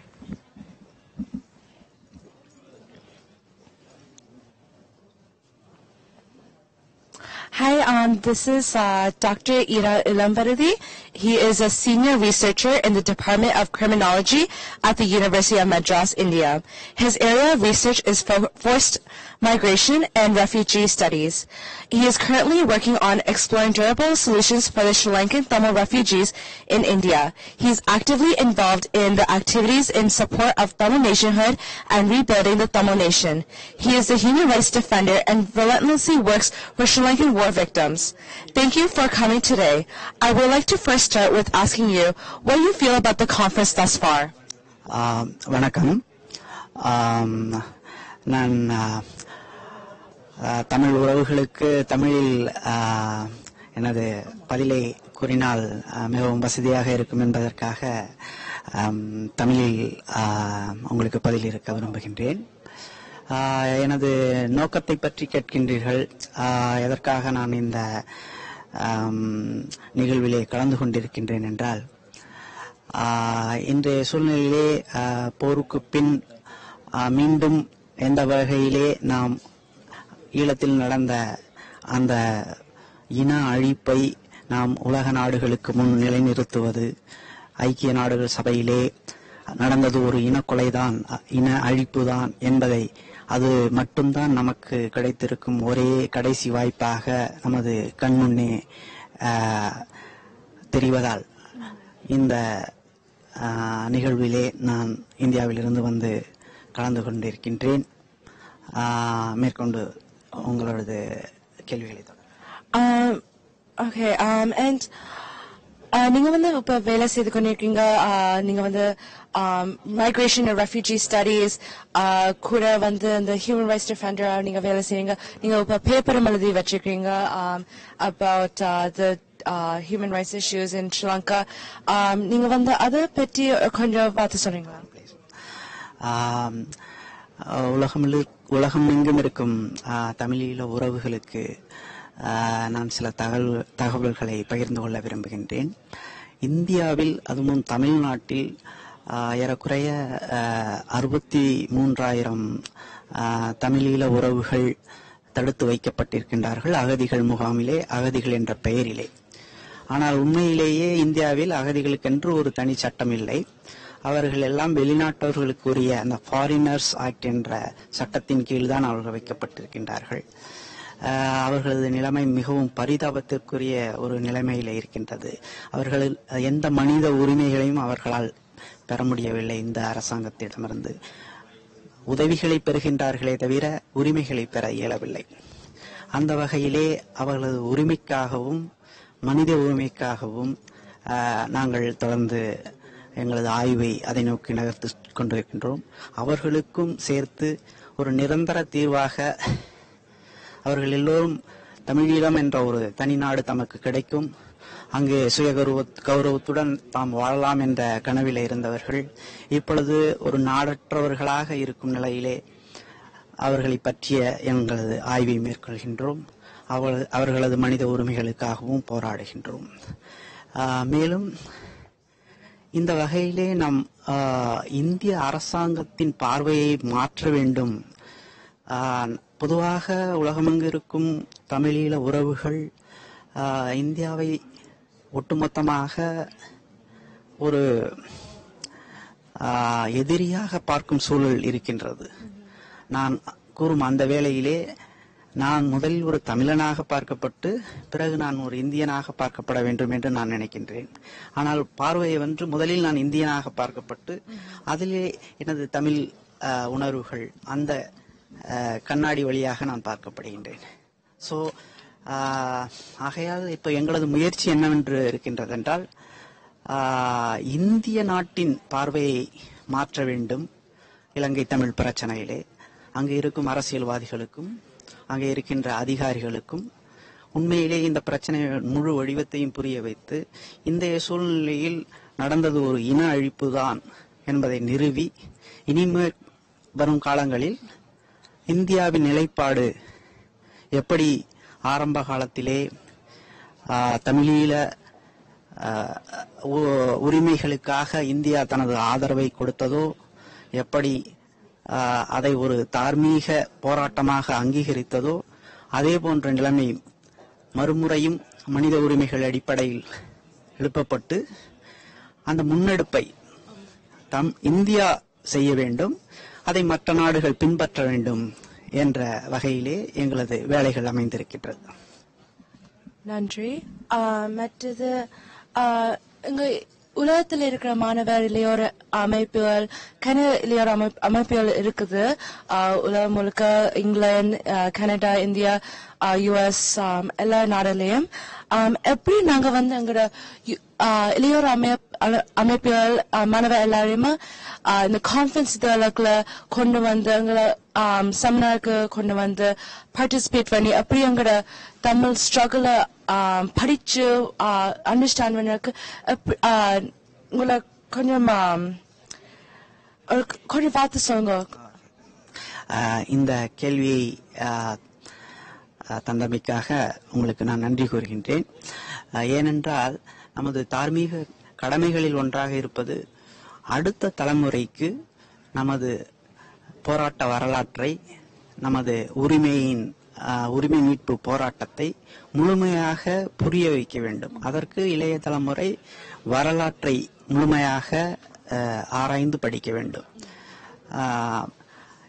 இப்போ நாங்க இது போன்ற நிகழ்வுகளில் கலந்திருப்பதன் மூலமாக ஒன்றை உணர்த்த விரும்புகின்றோம்.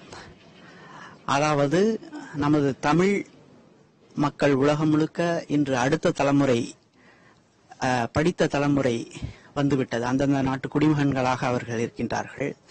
அவர்கள் இதை ஒரு அறிவியல் அடிப்படையில் இதை ஆய்வு மேற்கொள்ள வேண்டும், அறிவியல் அடிப்படையில் அணுக வேண்டும். I am requesting the next generation of Tamil community to approach the issue in a scientific way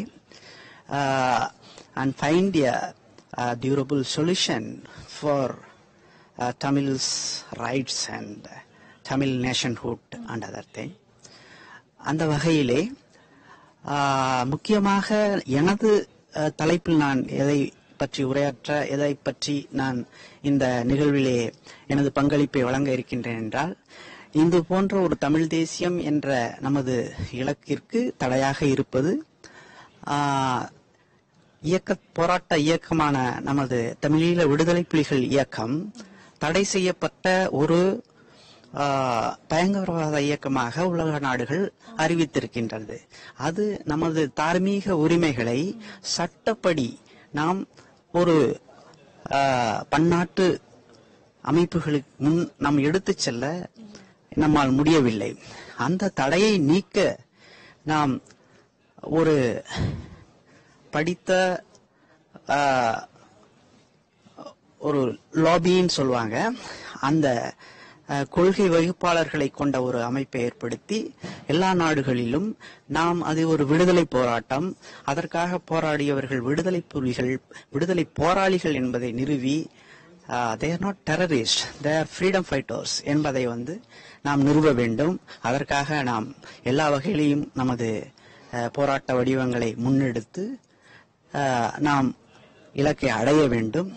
அந்த தடை நீக்கப்பட்டால்தான் நமது தார்மீக உரிமைகள் பன்னாட்டு சட்டங்களின் அடிப்படையிலே ஒரு தேசிய உரிமை போராட்டமாக ஏற்றுக்கொள்ளப்படும்.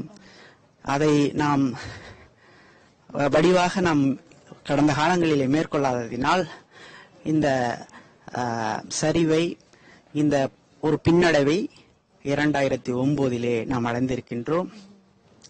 விடுதலை புலிகள் இயக்கத்தின் கடைசி எதிர்பார்ப்பாகவும் நோக்கமாகவும் இருந்தது எதுவென்றால், இது ஒரு மக்கள் போராட்டம், இது ஒரு விடுதலை போராட்டம், இது மக்களுக்கான போராட்டம், விடுதலைக்காக நாங்கள் போராடுகின்றோம், நாங்கள் போராளிகள், நாங்கள் ஒரு பயங்கரவாதிகள் அல்ல என்பதை பன்னாட்டில் இருக்கும் அனைத்து மனிதர்களும் மக்களும் உணர்ந்து தங்களது தார்மீக ஆதரவை வழங்கி இந்த போராட்டத்தை அவர்களது உரிமையை அமைதியான வழியிலே நடத்த வேண்டும், அதனால் ஒரு போர் நிறுத்தம் ஏற்பட வேண்டும் என்பதற்காக அவர்கள் என்னை கேட்டால் முறையாக எந்த தாக்குதலையும் கடந்த காலங்களைப் போல் செய்யாமல் முழுக்க பன்னாட்டு மக்களின் பன்னாடுகளின் international community, they are trying to bring the attention and the intervention of the international community to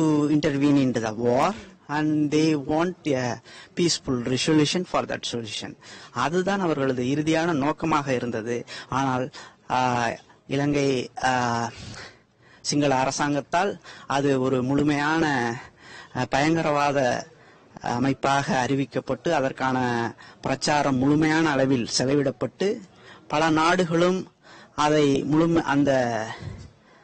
அவர்களின் நோக்கத்தை சரியாக புரிந்து கொள்ளாமல் அவர்களை ஒரு வியாபார நோக்கிலே அணுகி அந்த சிங்கள அரசாங்கத்துக்கு, இனவெறி கொண்ட அரசாங்கத்துக்கு தங்களது தார்மீக ஆதரவை வழங்கியதன் மூலமாக இயக்கம் தனிமைப்படுத்தப்பட்டு அந்த போராட்டம் ஒரு பின்னடைவை சந்தித்தது.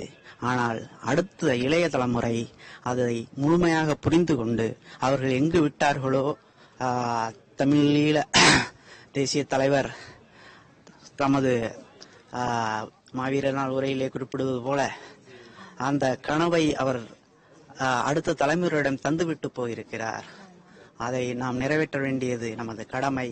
அதை எல்லா வகையிலும் நாம் ஒரு அறிவியல் பூர்வமாக அணுகி இன்றைய உலகமயமான ஒரு சூழலில் அதை நாம் எப்படி வென்றெடுக்க வேண்டும் என்பதுதான் எனது கோரிக்கையாகவும் வேண்டுதலாகவும் அடுத்த தலைமுறைக்கு இருக்கும். நன்றி. நன்றி. வணக்கம்.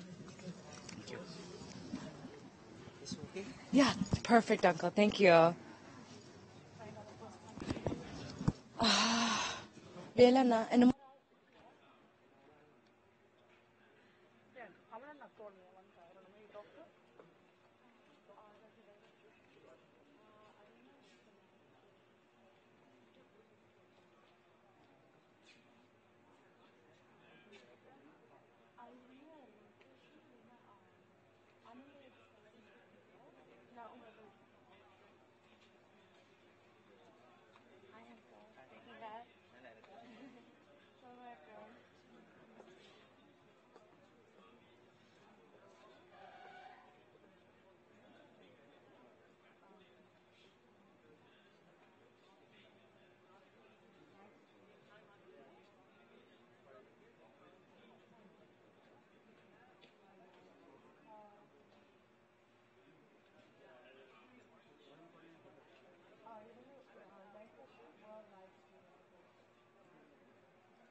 No, I'm okay.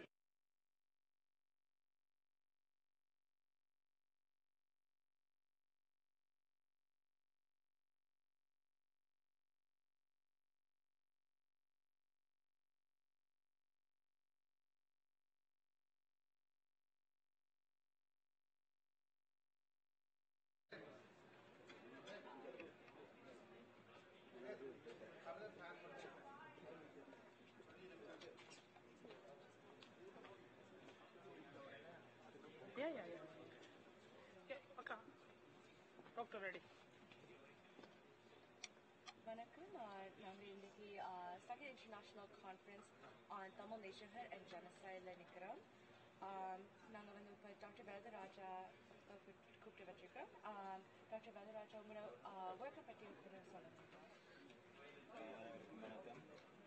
இன்று ஒட்டாவாவில் நடந்து கொண்டிருக்கின்ற இலங்கையினுடைய சர்வதேச மாநாட்டில் கலந்து கொண்டிருக்கிறோம். நான் இலங்கையில் யுத்தம் நடந்த பொழுது இறுதிக்கட்ட யுத்தத்தில் முடிவு நாள் வரைக்கும், அதாவது மே 15 வரைக்கும் அங்கு கடமையாற்றிருக்கின்றேன். யுத்தம் நடந்த பொழுது நான் வைத்தியராக ஆரம்பத்தில் கிழக்கு மாகாணத்தில் ஈச்சிலம்பத்து, வாகரை, கதிரவெளி போன்ற பகுதி வேலை செய்து, அதன் பின்பு முல்லைத்தீவுக்கு மக்களிடம் பேச பொழுது நான் முல்லைத்தீவு பகுதிக்கு வேலைக்கு சென்றேன்.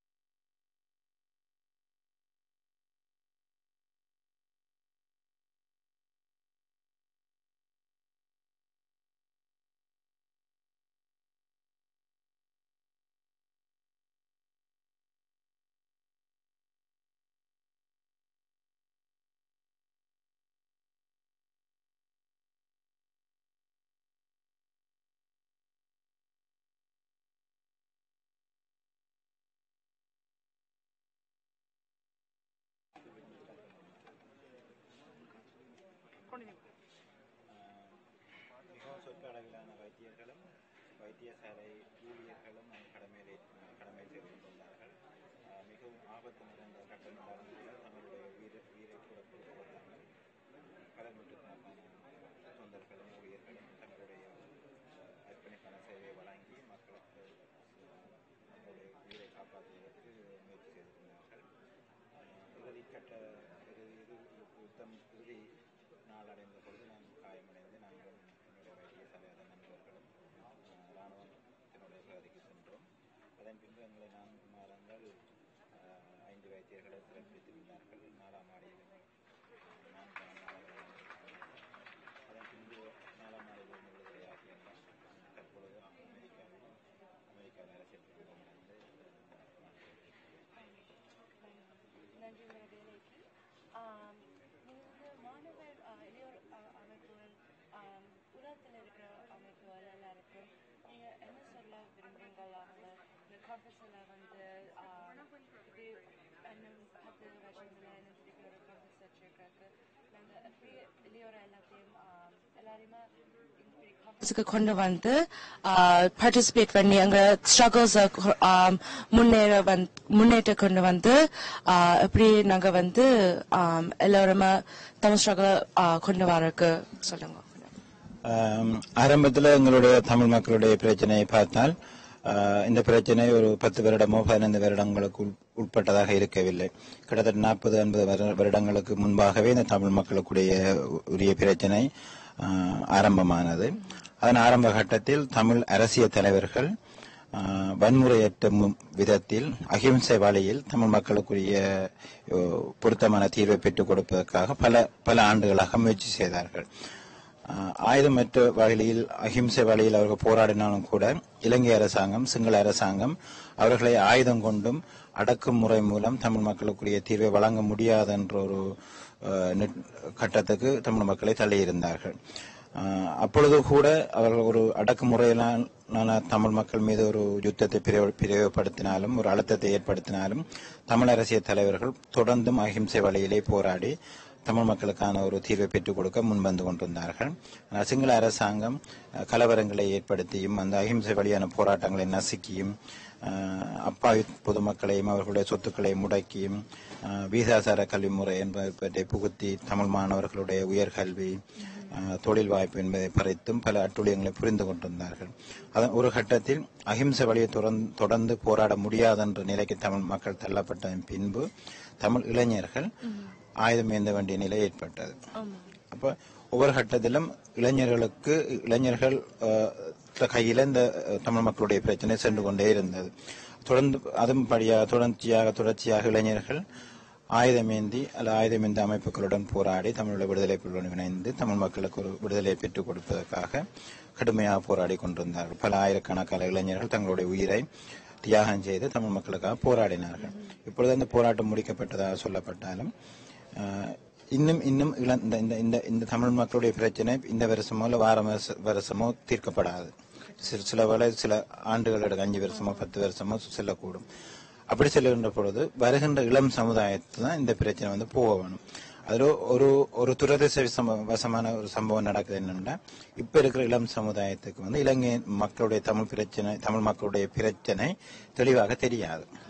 அப்ப இப்ப இருக்கிற நாங்கள் பாதிக்கப்பட்ட எங்களை போன்றவர்கள் அல்லது இலங்கை தமிழ் மக்களுடைய பிரச்சனையை அறிந்தவர்கள் அதை இளம் சமுதாயத்துக்கு சொல்லிக் கொடுக்க வேண்டும், கற்பிக்க வேண்டும். புத்தகங்கள், வீடியோக்கள், ஆவணங்கள் மூலம் தெரியப்படுத்தி தமிழ் மக்கள் இலங்கையில் வாழ்வதற்கு அதிகாரப்பூர்வமான வர்க்கம், எங்களுக்கு இலங்கையில் வாழ்வதற்கான சகல அதிகாரமும் இருக்குது, எங்களுக்கு தமிழ் மக்களுக்கு ஒரு நிரந்தரமான அரசியல் தீர்வு வேணும், அதற்கு தொடர்ந்து வருகின்ற இளம் சமுதாயத்தினர் பாடுபட வேண்டும் என்ற கருத்தை அவர்களுக்கு சொல்லிக் கொடுத்து கொண்டே வர வேண்டும்.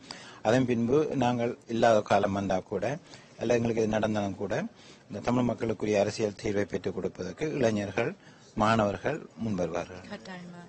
நன்றி. உங்களோட வேலைக்கு, உங்களோட வார்த்தைக்கு மிக நன்றி. உங்களோட ஒர்க்கை நாங்கள் இன்னும் கூட பார்க்கறதுக்கு இருக்கிறோம். நன்றி, வணக்கம்.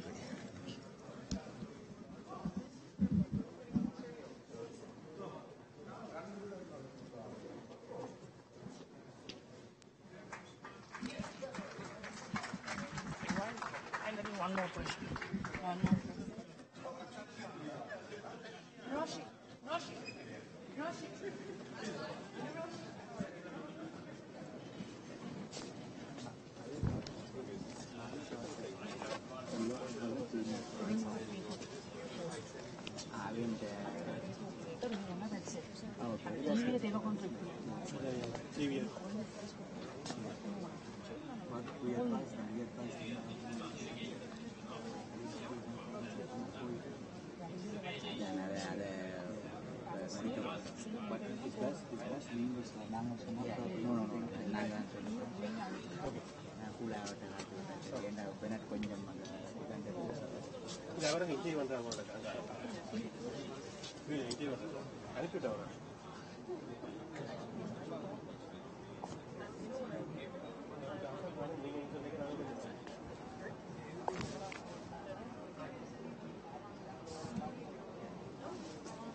Thank you for that intervention. The last point I think I have to mention with regard to Srina's presentation, but the photo that he has shown with the Tamil Sulal Nallachi with regard to the environmental protection of the Yekam, the movement. I think during the ceasefire agreement or the peace agreement time, LTT was in the process of building the nation, while the Sri Lankan government or the Sri Lankan state was in the process of strengthening their military capacity. With that remark, so I would like to introduce the next speaker.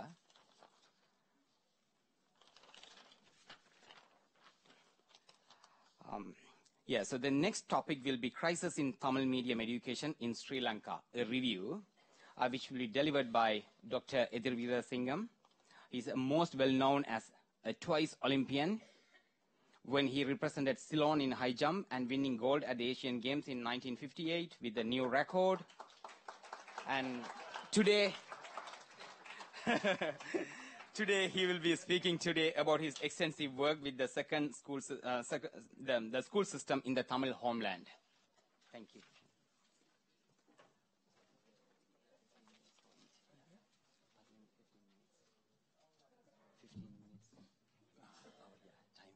நீங்கள் கேட்ட 15 minutes நீங்கள் ஒரு 12 minutes alert பண்ணுங்க. Then I can wind up. Yeah.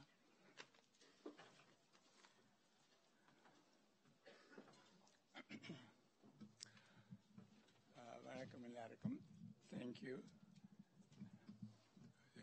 Height.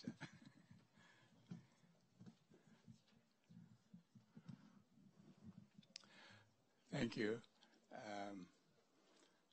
It's an education, not Olympics. Unfortunately, when I go to Sri Lanka, or even in the north, I've been going there after 82. Before that, I go there every 2 years. After 82, I was away for a long time. I went back in 94. So I went to as a visiting lecturer to University of Jaffna in the Klinochi campus. But my academic profession was never recognized by anyone. So there's a high jumper. Not only in other parts of Sri Lanka, but also in the north and east.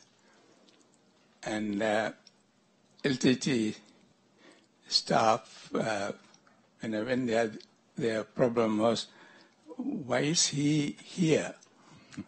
That was the question.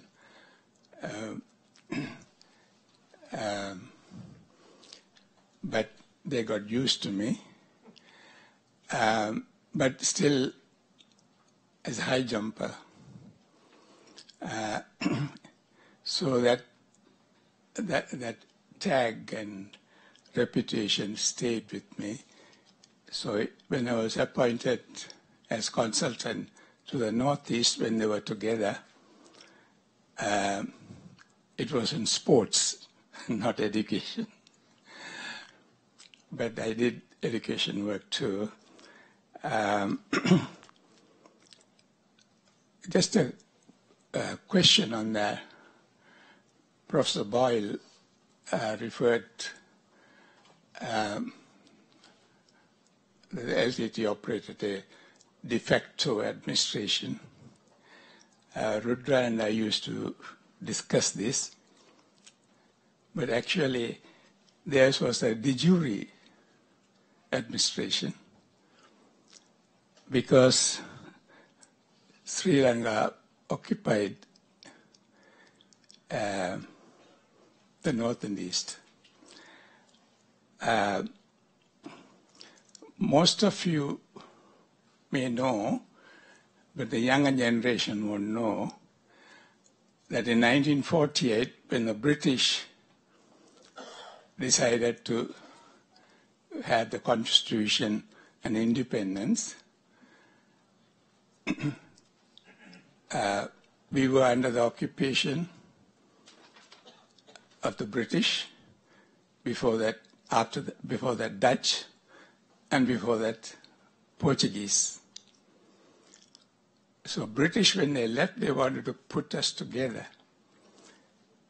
So in the Constitution, there was a Section 29. And there was a decision by the Privy Council, Lord Denning, that we were, that Section 29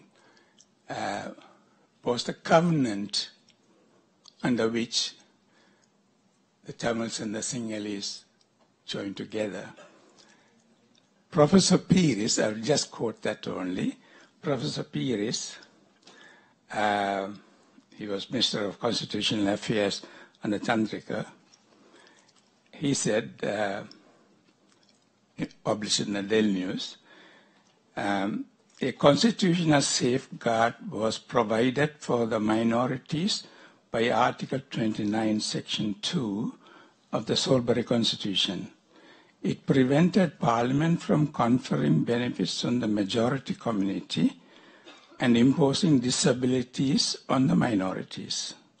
The Privy Council in Bribery Commissioner versus Ranasinghe had ruled that Article 29.2 cannot be amended even with a two-thirds majority. It was on the basis of this safeguard that the Tamils acquiesced in the granting of independence in 1948. The covenant was broken in 1956 on the Single-Only Act. Then afterwards, in 1970, when they made the Constitution in 1972, Article 29.2 was left out. And the Supreme Court of Sri Lanka that existed was also left out. The Parliament also left out because they had the Constitutional Council outside the Parliament. So the old Parliament and the old Supreme Court still exist, theoretically. So when the covenant was broken, those who came together went apart. So since 1972, Sri Lanka was occupying the territories that belonged to Ulam Tamils. So when LTT controlled both, it was a de jure government. So now it is still de jure by an occupying force in the north and east. Anyway, as for people to think about, don't put that in my time, please.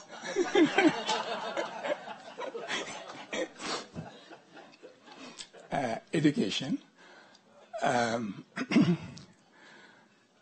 In 2013, when the Provincial Council was first Provincial Council, the Minister of Education, Mr. Kurukul Raja, whom I have known since 1994 when he was Director of Education in Klinachi and Mullaitivu, asked me whether I would facilitate a review of the Northern education system.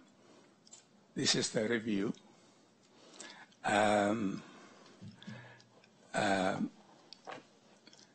It is accepted by the Ministry of Education and the Sri Lankan government and also the National Education Commission.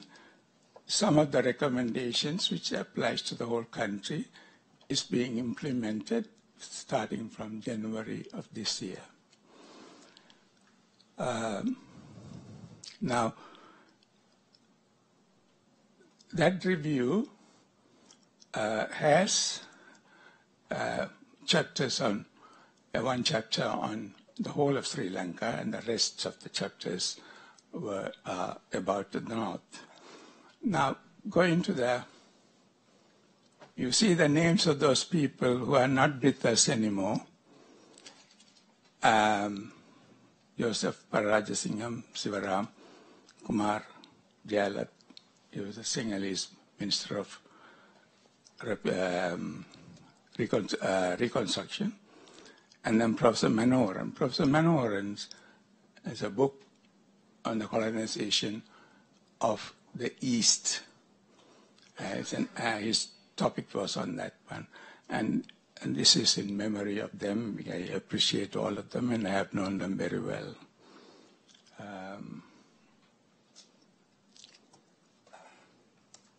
Oops. Then go to the next one.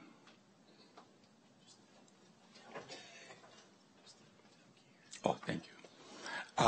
This is the website of the Northern Province Education. there's an English version of this book and also a Tamil version. You all can go and look at it if you want more about it. Generally speaking, just to give you an idea of the, there are 12 zones, or in other countries they'll call it school districts. And then the number of schools, there are some national schools that is funded by the central government directly, then the provincial councils. I just wanted to show you the functioning schools, 1,006. The 1,098 schools were there before. Because of the displacement, they were not able to close some schools. Not closed, temporarily closed.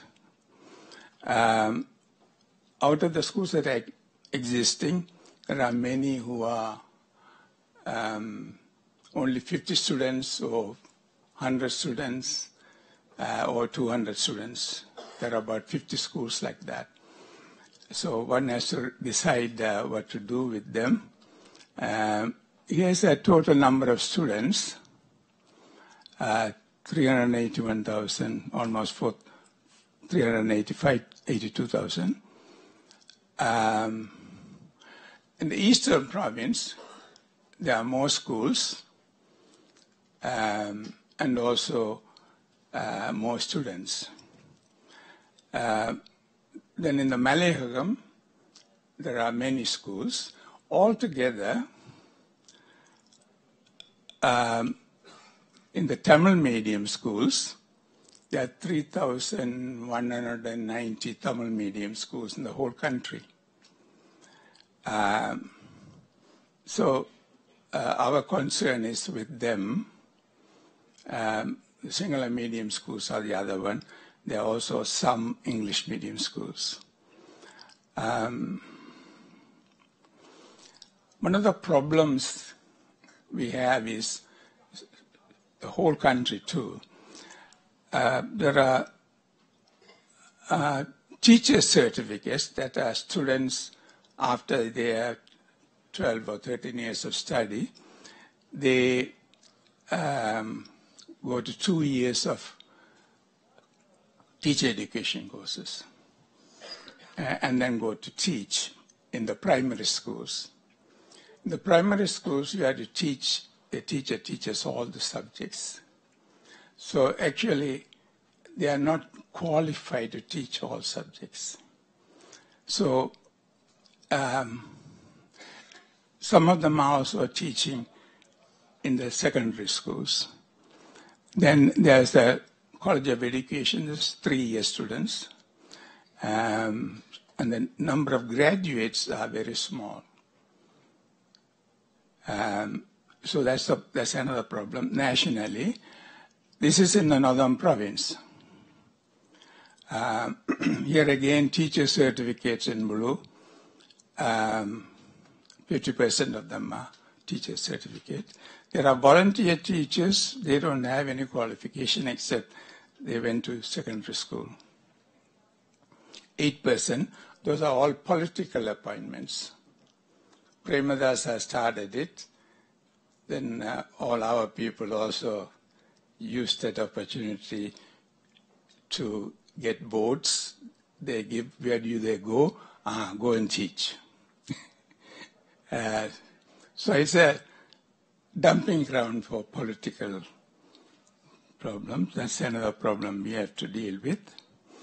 The Northern Province Council does that too. They are reluctant to get rid of that volunteer one. This is in Klinachi district only. Volunteers are small there. They so call them volunteer because they are not qualified. Teacher certificate in Klinachi is 73%.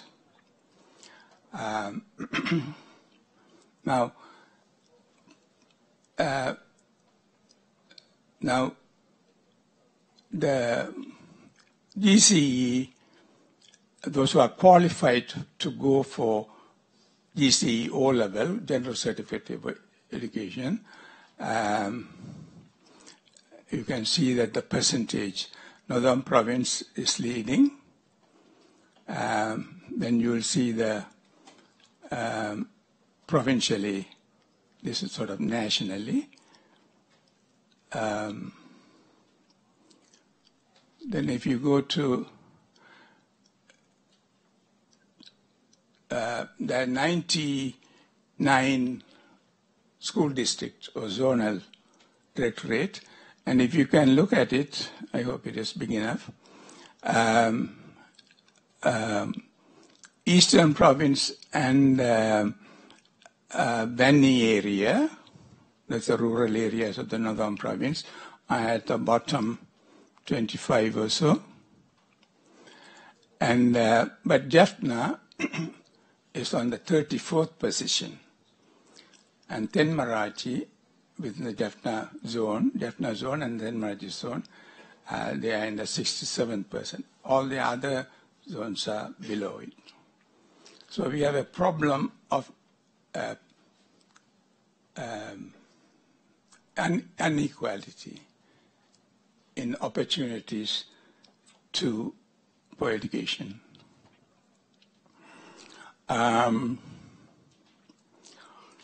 We wanted to improve that after the war. How can we catch up with the rest of the country and the rest of the world? So in mathematics and science, we went into e-learning. That is, we have DVDs that has all the lessons from covered by the syllabus, the curricula, and distributed to the north and trained the teachers how to use it, and also at the east that we did last year, close to both provinces, close to about 1,000 maths and science teachers who teach in the GCE O-level were trained. And then there's a website where these lessons are. Anybody can download it, students, teachers. But we have also distributed it free. Of course, it's all funded by an organization from the Silicon Valley, composed of alumni of the schools. Then eKelvi, which is an organization by Jaffna University graduates in Australia, JUGA, they take it with a small computer just loaded with all these lessons. Where there are no electricity or no internet, they can access it. It's a device, something like an iPad, but $300 or so. But they are going to areas that are no teachers, and sometimes there are teachers but not qualified. But the e-lessons it's a self-learning program. You can look at it at ekalvi.org. We help them on that professionally, but they do all the financial aspect and the organization and administration part of it. Now we come to what Darsha was talking about, militarization in education. They went into CSD, means Civil Security Department. They have established 294 schools, and they have hired 558 teachers, and there are 6,000 students are enrolled in schools. Army operates it. So Army is having an education department of their own. Who is to question this?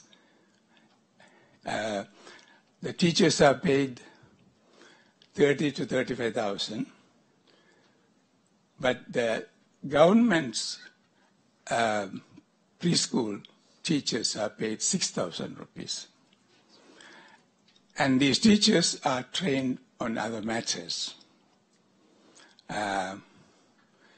Counterinsurgency used to be what the army was trained in by Annapolis in the US and other countries. Before the end of the war, there was Green Berets training in the South. There are pictures of it. When we raised this matter with them, no, they are not training them. They are training them how not to commit crimes or war crimes. Of course, we did point out to them it didn't work. I don't got teachers.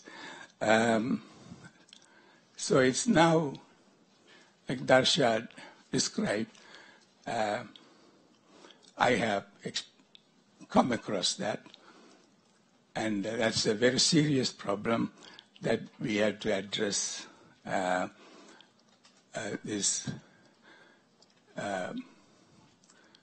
you have to have, it's a Vietnam concept that U.S. taught Army. If you go to the website, there are master's theses on counterinsurgency by armed forces people who went to train there. Their theses are there. So they have now added not counterinsurgency, it's what the U.S. used to call a pacification program. So it's very serious. It has to be addressed by those who are on the ground and those who are outside. Now, coming to the problem that I want it to be solved, the last 2 years I was asked to be a member of the General Committee on Education of the National Education Commission, which is a policy-making body. So one of the points I raised with them was that, I don't know how many of you know, somebody had talked about textbooks, curricula, on history. Now, all subjects, the whole curricula is written in Sinhalese.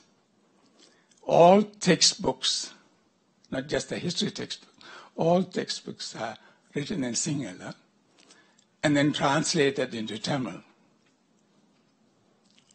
Same thing with the examination department. I raised this question in 1995 with the National Institute of Education, and after 2 hours of discussion how they can correct this, the Director General at that time, Udugama, who was a Minister of Education under Mrs. Bandaranaike before he was Director General, and to sum it up is that he said, exact words were, these are all political problems. So that means he cannot do anything about it as Director General. After that, in 1998, I raised it, couldn't do it. But when I was member of the National Education Commission's committee, I pointed out that they are discriminating by doing this translation because much is lost on that. And more than that, you only have Tamil translators who know Sinhalese. So when I looked at their website, you can go and look at it yourself, nie.lk, found that the academic staff of the National Institute of Education 220 who does all this curricula and textbooks and teaching materials. Out of that 220, only 20 are Tamils. When I raised this question on paper to the commission as a member, the response was the Director General herself is saying we have 400 part-time Tamil people helping us on this. The question is not part-time members or number of academic staff. Question is, you are doing it in Sinhalese and translating into Tamil. There were 2 members who supported me, who said that has to be, that should stop.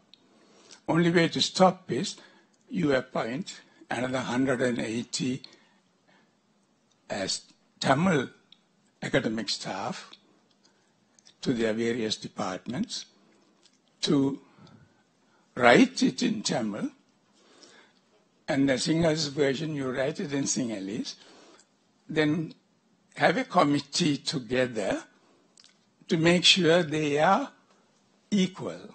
The curricula is the same, the textbook are the same. They refused to accept that recommendation. So then other recommendation was, okay, then establish another institute of Tamil medium education. That everybody said no. Now, before all this, in this book, there's a chapter that the Northern Province Council recommended to establish a Tamil Institute of Education, Tamil Medium, Institute of Tamil Medium Education. This was accepted by the Board of Ministers of the Northern Provincial Council, and it was also accepted by the governor. When the governor signs, is signing it on behalf of the cabinet. Now, that was in 2015. Now, to this date, the Northern Provincial Council has not acted on it. I was asked to write a statute because you had to establish an institute by statutes, not just by somebody saying it's an institute. The statutes was translated in Tamil. It was all approved. It is with the Chief Secretary. He's waiting for the new Minister of Education to say, submit it to the Council. Only the Chief Secretary submits to the Council, as Board of Ministers and the Council. Then you can start. Thank you. So, while there is a educational discrimination, I call it institutionalized racism. We ourselves are not instituting so that we can develop our own curricula. Same, but in Tamil. So we developed this body of educators so that they are at a level they can write textbooks, write curricula, write examinations. That we don't have. We have education administrators, but we have no education professionals in the department. So they have subjugated the development of the Tamil people to that level. They are continuing to do so even when appealed. So now time is up. Chapter 4 of the Constitution is about official languages. Under that, they have established an official language commission, and it's here. A citizen or another provincial council can appeal to the official language commission to for the National Institute of Education to appoint equal number of Tamil educators in the academic positions. Our NIE and administrators, there's 0 Tamils. If the commission doesn't, within 30 days, gives the answer, you can appeal to the Supreme Court.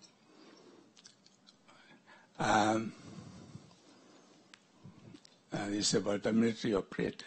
Now, what can be done? We can appeal. The Northern Provincial can establish the Institute of Tamil Education, or they can appeal to the Commission. But for the United Diaspora can take the problem to their legislators and to the international community. Then these are legal challenges. It costs. But I have identified a non-political, I have approached, and he has agreed, a non-political, they call President's Council. So he has agreed to take the case. We are working on it. He won't charge because he's very rich. He's a citizen of Sri Lanka. I am also a citizen of Sri Lanka, not United States. So, Professor Nataraja, I'm not saying you are less than I am. We are equal. We are all Ulam Tamils. But there are costs involved. So I am filing the case. I'm not waiting for the provincial council to do it. They won't, I know now, unless there's a new provincial council now. But maybe I will challenge them. So here is a chance to test the Chapter 4 of the Constitution, test the people and to expose them to the community how a silent discrimination is taking place against violating the Constitution. Just to sum it up,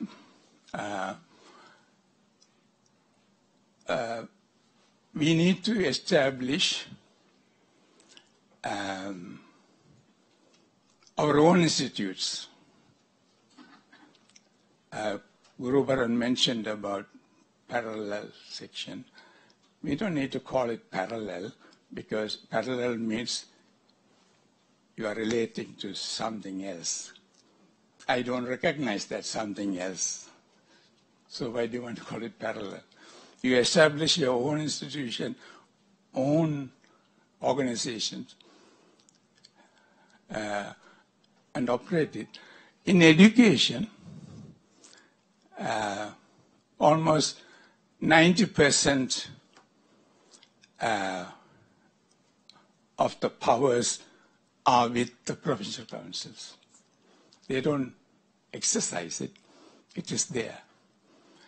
What is it that the central government does is that they make sure the curricula is the same, examination is the same, Sinhala medium or Tamil medium, and the textbooks are the same.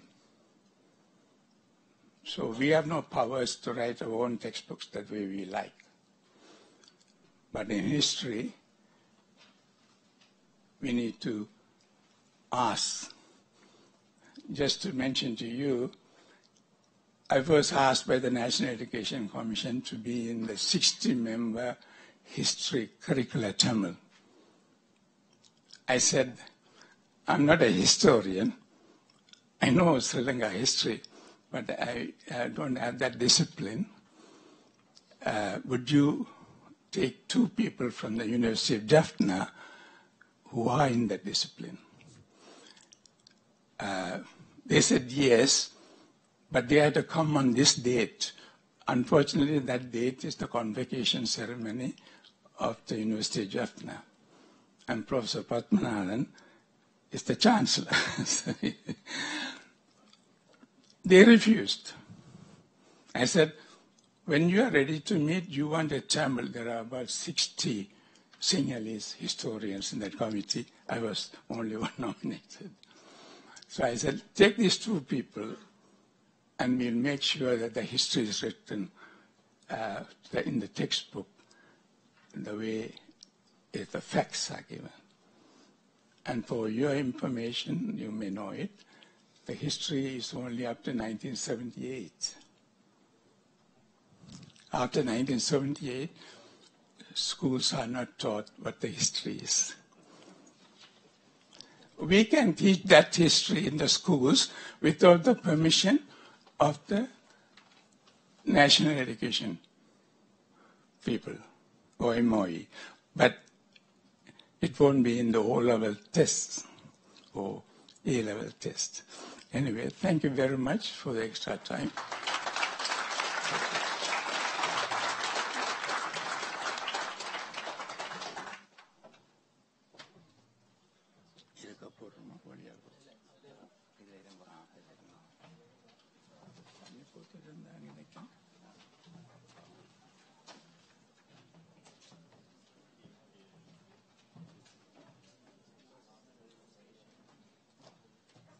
I'm not limping because I'm old.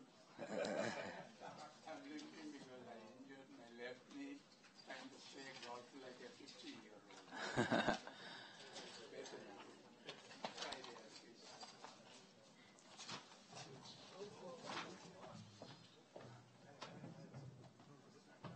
No, please, forward.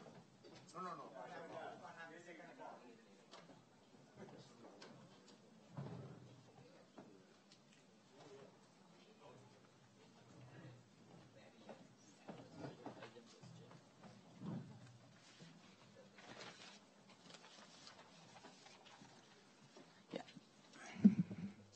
Thank you, Dr. Edivirasingham, for that very important presentation. So, say it in a word in Tamil.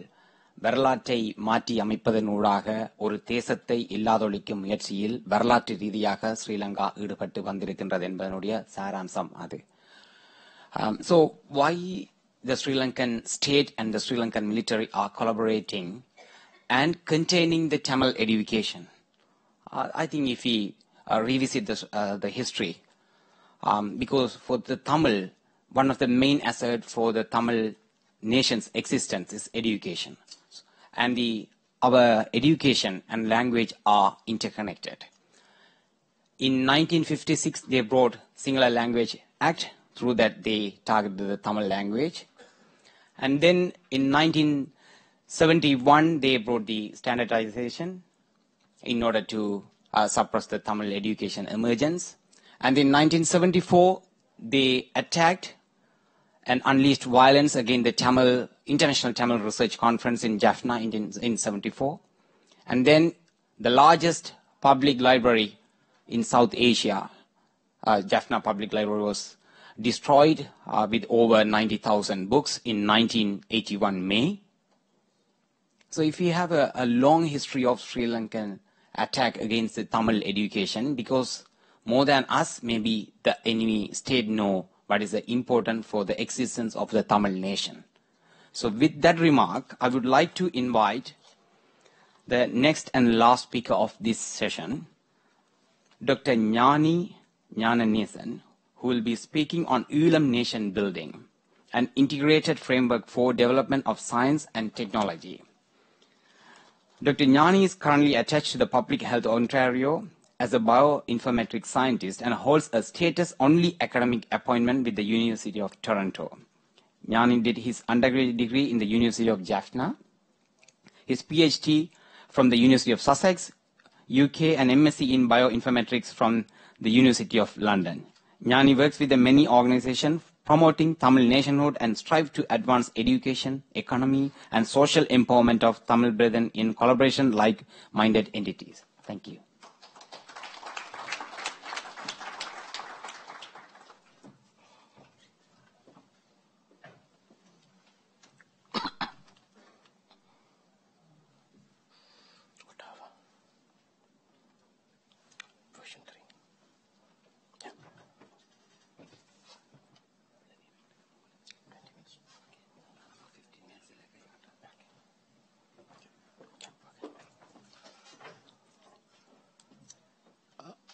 எல்லோருக்கும் வணக்கமும் நன்றிகளும். ஒரு மணி ஆகின்றது, இன்னொரு 20 நிமிஷத்தில் சாப்பிட போகணும். So it's going to be 1 very soon, so I'll be very brief. I like to talk to 1 hour, but they won't allow me to do that. Okay. So I come from Mars, not Mars. So I eat lots of Mars chocolates when I was undergrad and postgrad. But I currently work in this Mars building. It is an intersection of university and college just in front of the Ontario Parliament. So the top 4 floors are occupied by our arm's length agency of the Canadian Ontario provincial government. Why I say Mars? Because I normally work in interfaces. I work in the interface between molecular biology and computing.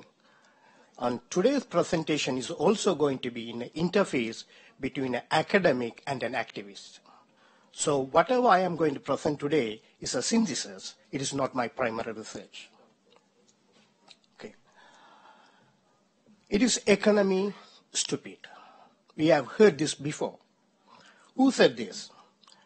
James Carville, Bill Clinton's campaign strategist.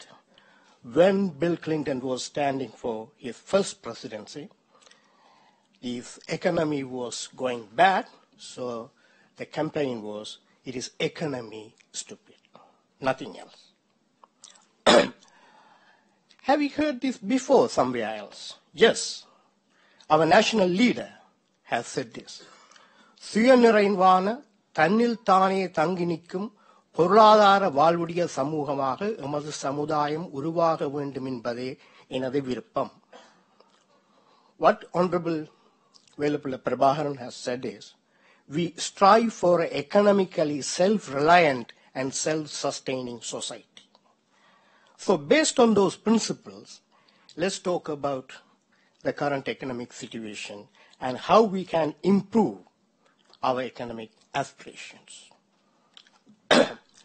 So the current focus is on one of the boxes we are talking about genocide, crimes against humanity, justice and reparation for the victims, and we also talk about how we get these justice in international courts of justice, or we want to move towards universal jurisdiction, and the new political process, or whether we are going to have a new constitution.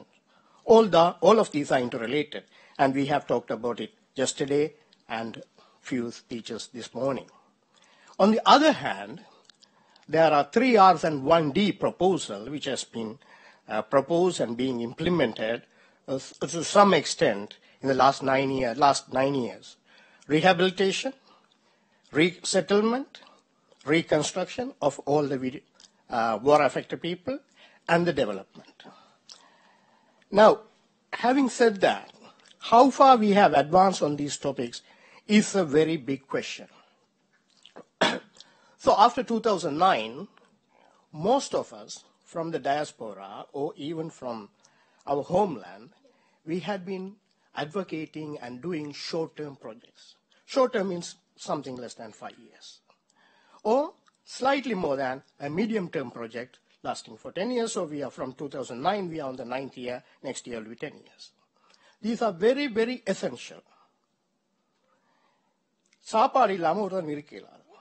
So food is the primary most important thing in life. Without it, nothing happens. So we have to feed the people. We have to provide shelter to the people. So that is the primary most very essential thing. Multiple actors have participated in this, NGOs, international NGOs, diaspora, at various levels. And we have done many projects, all with good intentions. Right? We want to help. But there had been lack of coordination. Sometimes duplications have happened. Sometimes not the real effect has happened on the ground. So these issues are there. Now, the other question we want to ask is how long we can sustain this. We have gone and given money to buy a cow or a goat. Now, goat gets some infection of viral infection and dies. We don't know anything about that. Right? So we are happy saying, oh, I have bought him a goat, so the family will be okay. It's not so. Right? We have built libraries. Every village councils here, every OBS build libraries. Have you provided enough books there? Right? So, then the outcomes of these are very, very suboptimal. Right? So, what's happening because of that is a creeping disinterest from the diaspora and from the homeland. Homeland, people are not really benefiting with all this investment. And on this side, on the diaspora, there's a serious disinterest. We have provided that. Why should we worry about it? 10 years have gone. That sentiment is creeping in. Now, what does this picture tell us? There's an elephant in this room.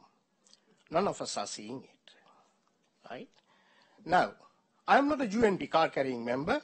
My slides are in green, but that doesn't mean I am associated with UNP. Right? Elephant is also a symbol of UNP party, which is the current governing party. Right? Okay.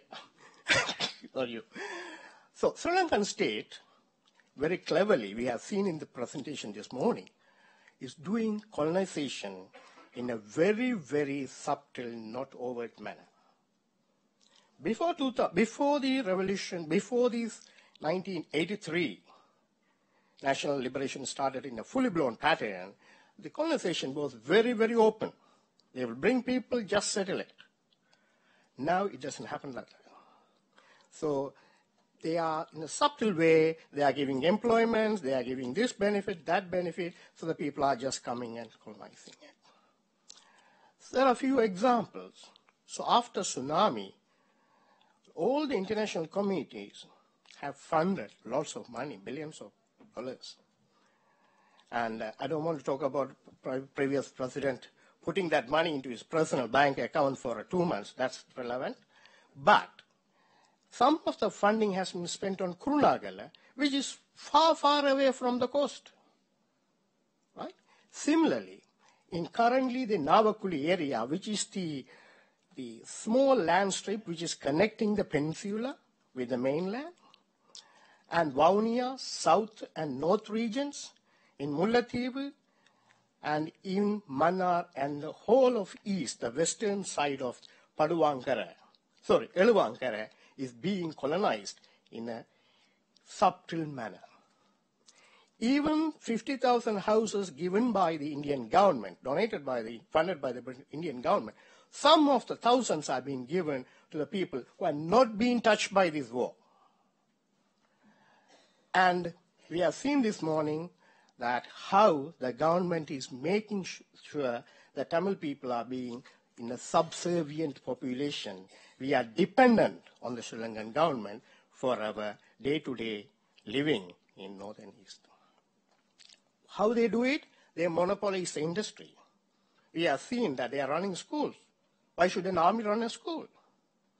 We have seen they are running hotels. Some of our brothers here go to those hotels. Our army is running a fantastic hotel on the Mullaitivu coastline. They have never been there for 30 years. My blood boils when I hear that. Right? So these industries and trade are being controlled by the military occupation. And they are introducing narcotics.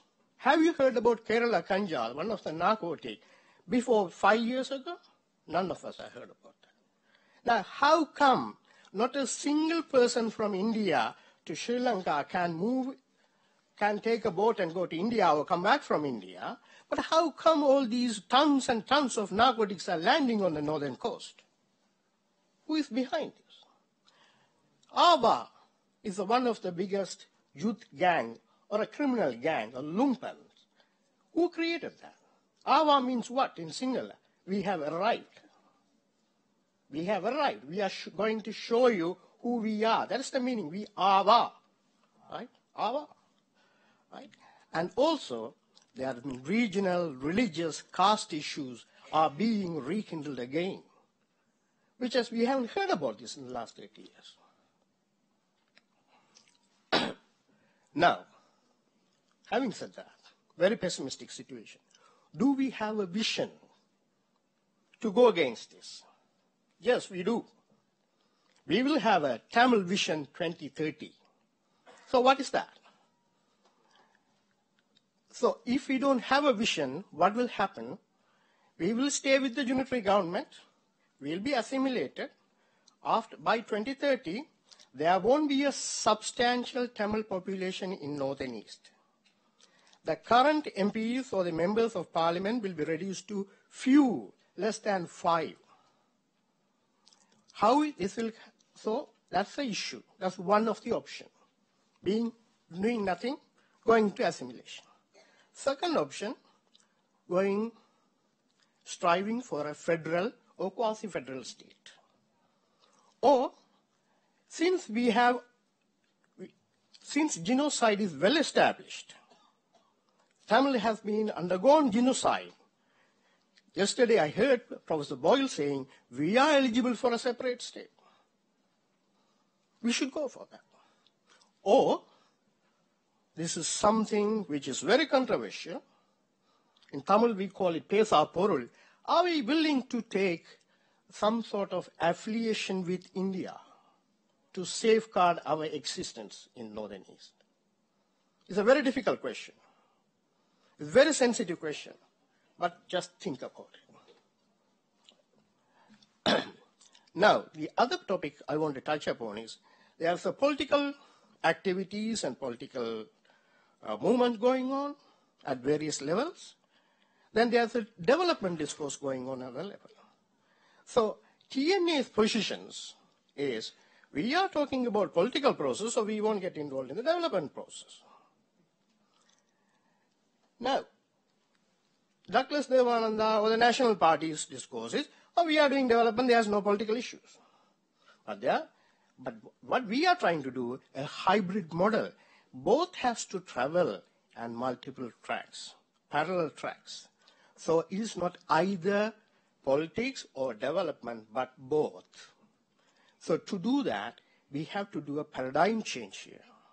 For the last 9 years, our diaspora has been mostly reactive to things happening on the ground.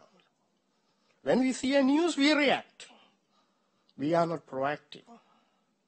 So unless we change our stand from reactive to proactive, we don't have a long-term vision. Now, having said that, do we have to start with an empty blank canvas? No. We already have a good foundation. For 20-odd years, we had a de facto or de jure state, and we administrated that. We had multiple departments. So let's go back and look for that. So in 1997, this 109 pages document was created by Tamilulam Economic Developmental Organization called TDOR. This is still available in Google Drive.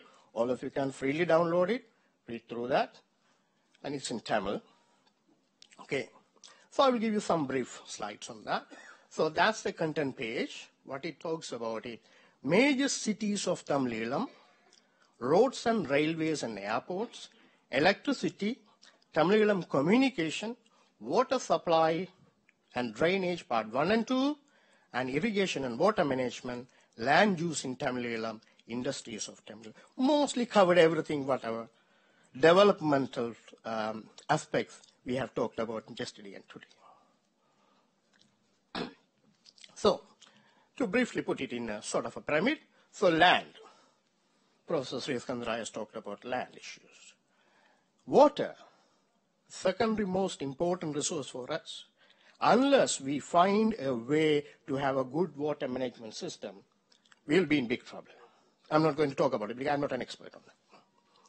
Infrastructure. Professor Iskandaraja talked about how the roads are being built to bifurcate or trifurcate our land. Then the other issue, other economic development is power, electricity, and telecommunication. On top of that only you can build industries. So you have to think through this pyramid. You have to have land, you have to have water, you have to have infrastructure, you have to have power, telecommunication, then you build the industries. So, from this Tito book, there had been 20 different districts divided, and they have also shown roads, railways, and airports here. You can download it and see. They have talked about marine transport and harbors. They have talked about power generations. They have talked about telecommunications and where the industrial centers should come. And also, they looked at what are the primary most priority areas in industries. Now, that's fine. From where we are going to go. So, Tamil Vision 2020, we have to aim for, within the next 11 years, at least 2 companies which are capable of generating $1 billion. And 100 companies, 20 companies with 100 million, 300 with 10. So the effort is, within the next 3 years, the diaspora all over the world, let's try to make 100 different companies, at least $1 million each worth. Right? I know some of them will not work, some of them will fail. Whatever works, we'll build. Okay. Now, to do that, we have to do a few things. We need a comprehensive need assessment. We don't have a need assessment even after 2009. Nothing happened. Then define the achievable things. We had to develop a think tank. We had to partner with Homeland, Diaspora, small, medium industries, multinational corporations, state and non-state actors. And we had to organize sectorial expert committees. Entrepreneurial startup mindset is important. And agile, building fast and failing fast mechanisms, that mindset is important. We have to aim for knowledge economy. We have to aim for resource accumulation. And we have to build brands and IP generation. Okay. So let's talk about some priority sectors. Energy. We will look at solar and wind integrated hybrid model. So Canadian government is now going into carbon cap and trade system. So that's very useful to build these things, build these solar wind power, and then write off some of the expenses. We can go for biofuel. In the agri industries, some of my friends are working on making some of these high protein, high nutritive values agri industry products. And we have very good wine grape wine cultivation in the north. We can do branded wines, which will be famous as Bordeaux wines one day. And we can go for enzymes and secondary metabolites.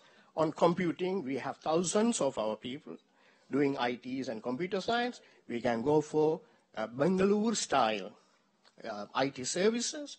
And in that, we can go into new technologies like machine learning, artificial intelligence, Internet of Things. I can't talk about it now because time is of a constraint. And pharmaceuticals, if you look at in Toronto, we have hundreds of our brothers and sisters who are working in pharmaceuticals. Right? Are we doing any entrepreneurship? No. So let's do something there. And on the genomic side, one of these emerging fields, on the medical sciences, in UK alone, we have got 8,000 medically qualified Tamil doctors.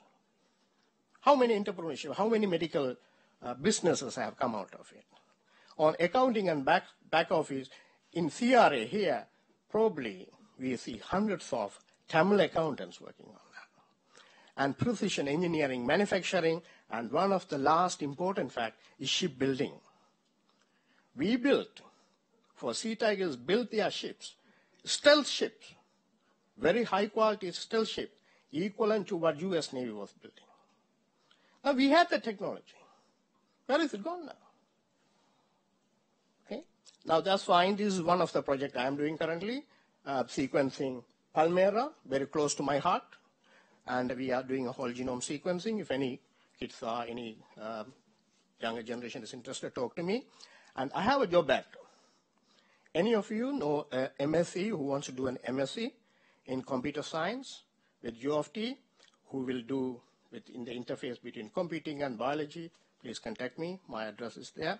So now, to finalize this, great minds may not think alike, right? But we like each other's company.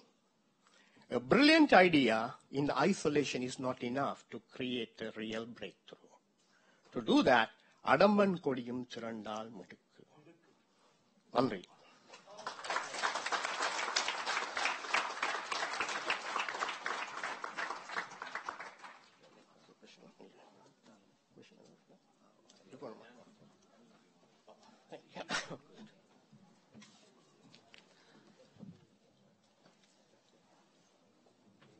தமிழீழம் கனவாகி இருந்த தேசம் அல்ல, அது கருவாகி வாழ்ந்த தேசம், வாழ்ந்து கொண்டிருக்கும் தேசம் என்பதை எடுத்து கூறியமைக்கு நன்றி.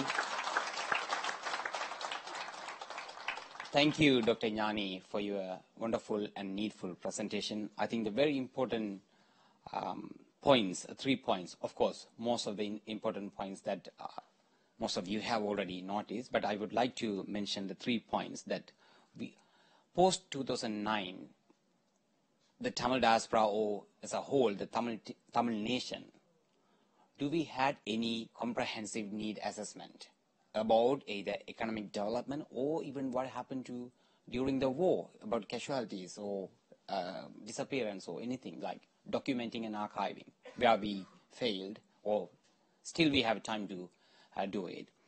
And for that purpose, we need the comprehensive need assessment. Second point, be proactive rather than reactive. It's a very important part if you need to set an agenda for our nation and a long-term vision. So I think with that remark, I would like to thank all the speakers, and we have a few minutes, unfortunately, because we don't want to fight against with your hunger. So I think with that, we will go, or we will give around 3 to 5 minutes, and we will take 3 minutes. Okay, 3 minutes, and we already have 2 questions, burning questions. So one is, first one from Professor Manivannan. Thank you.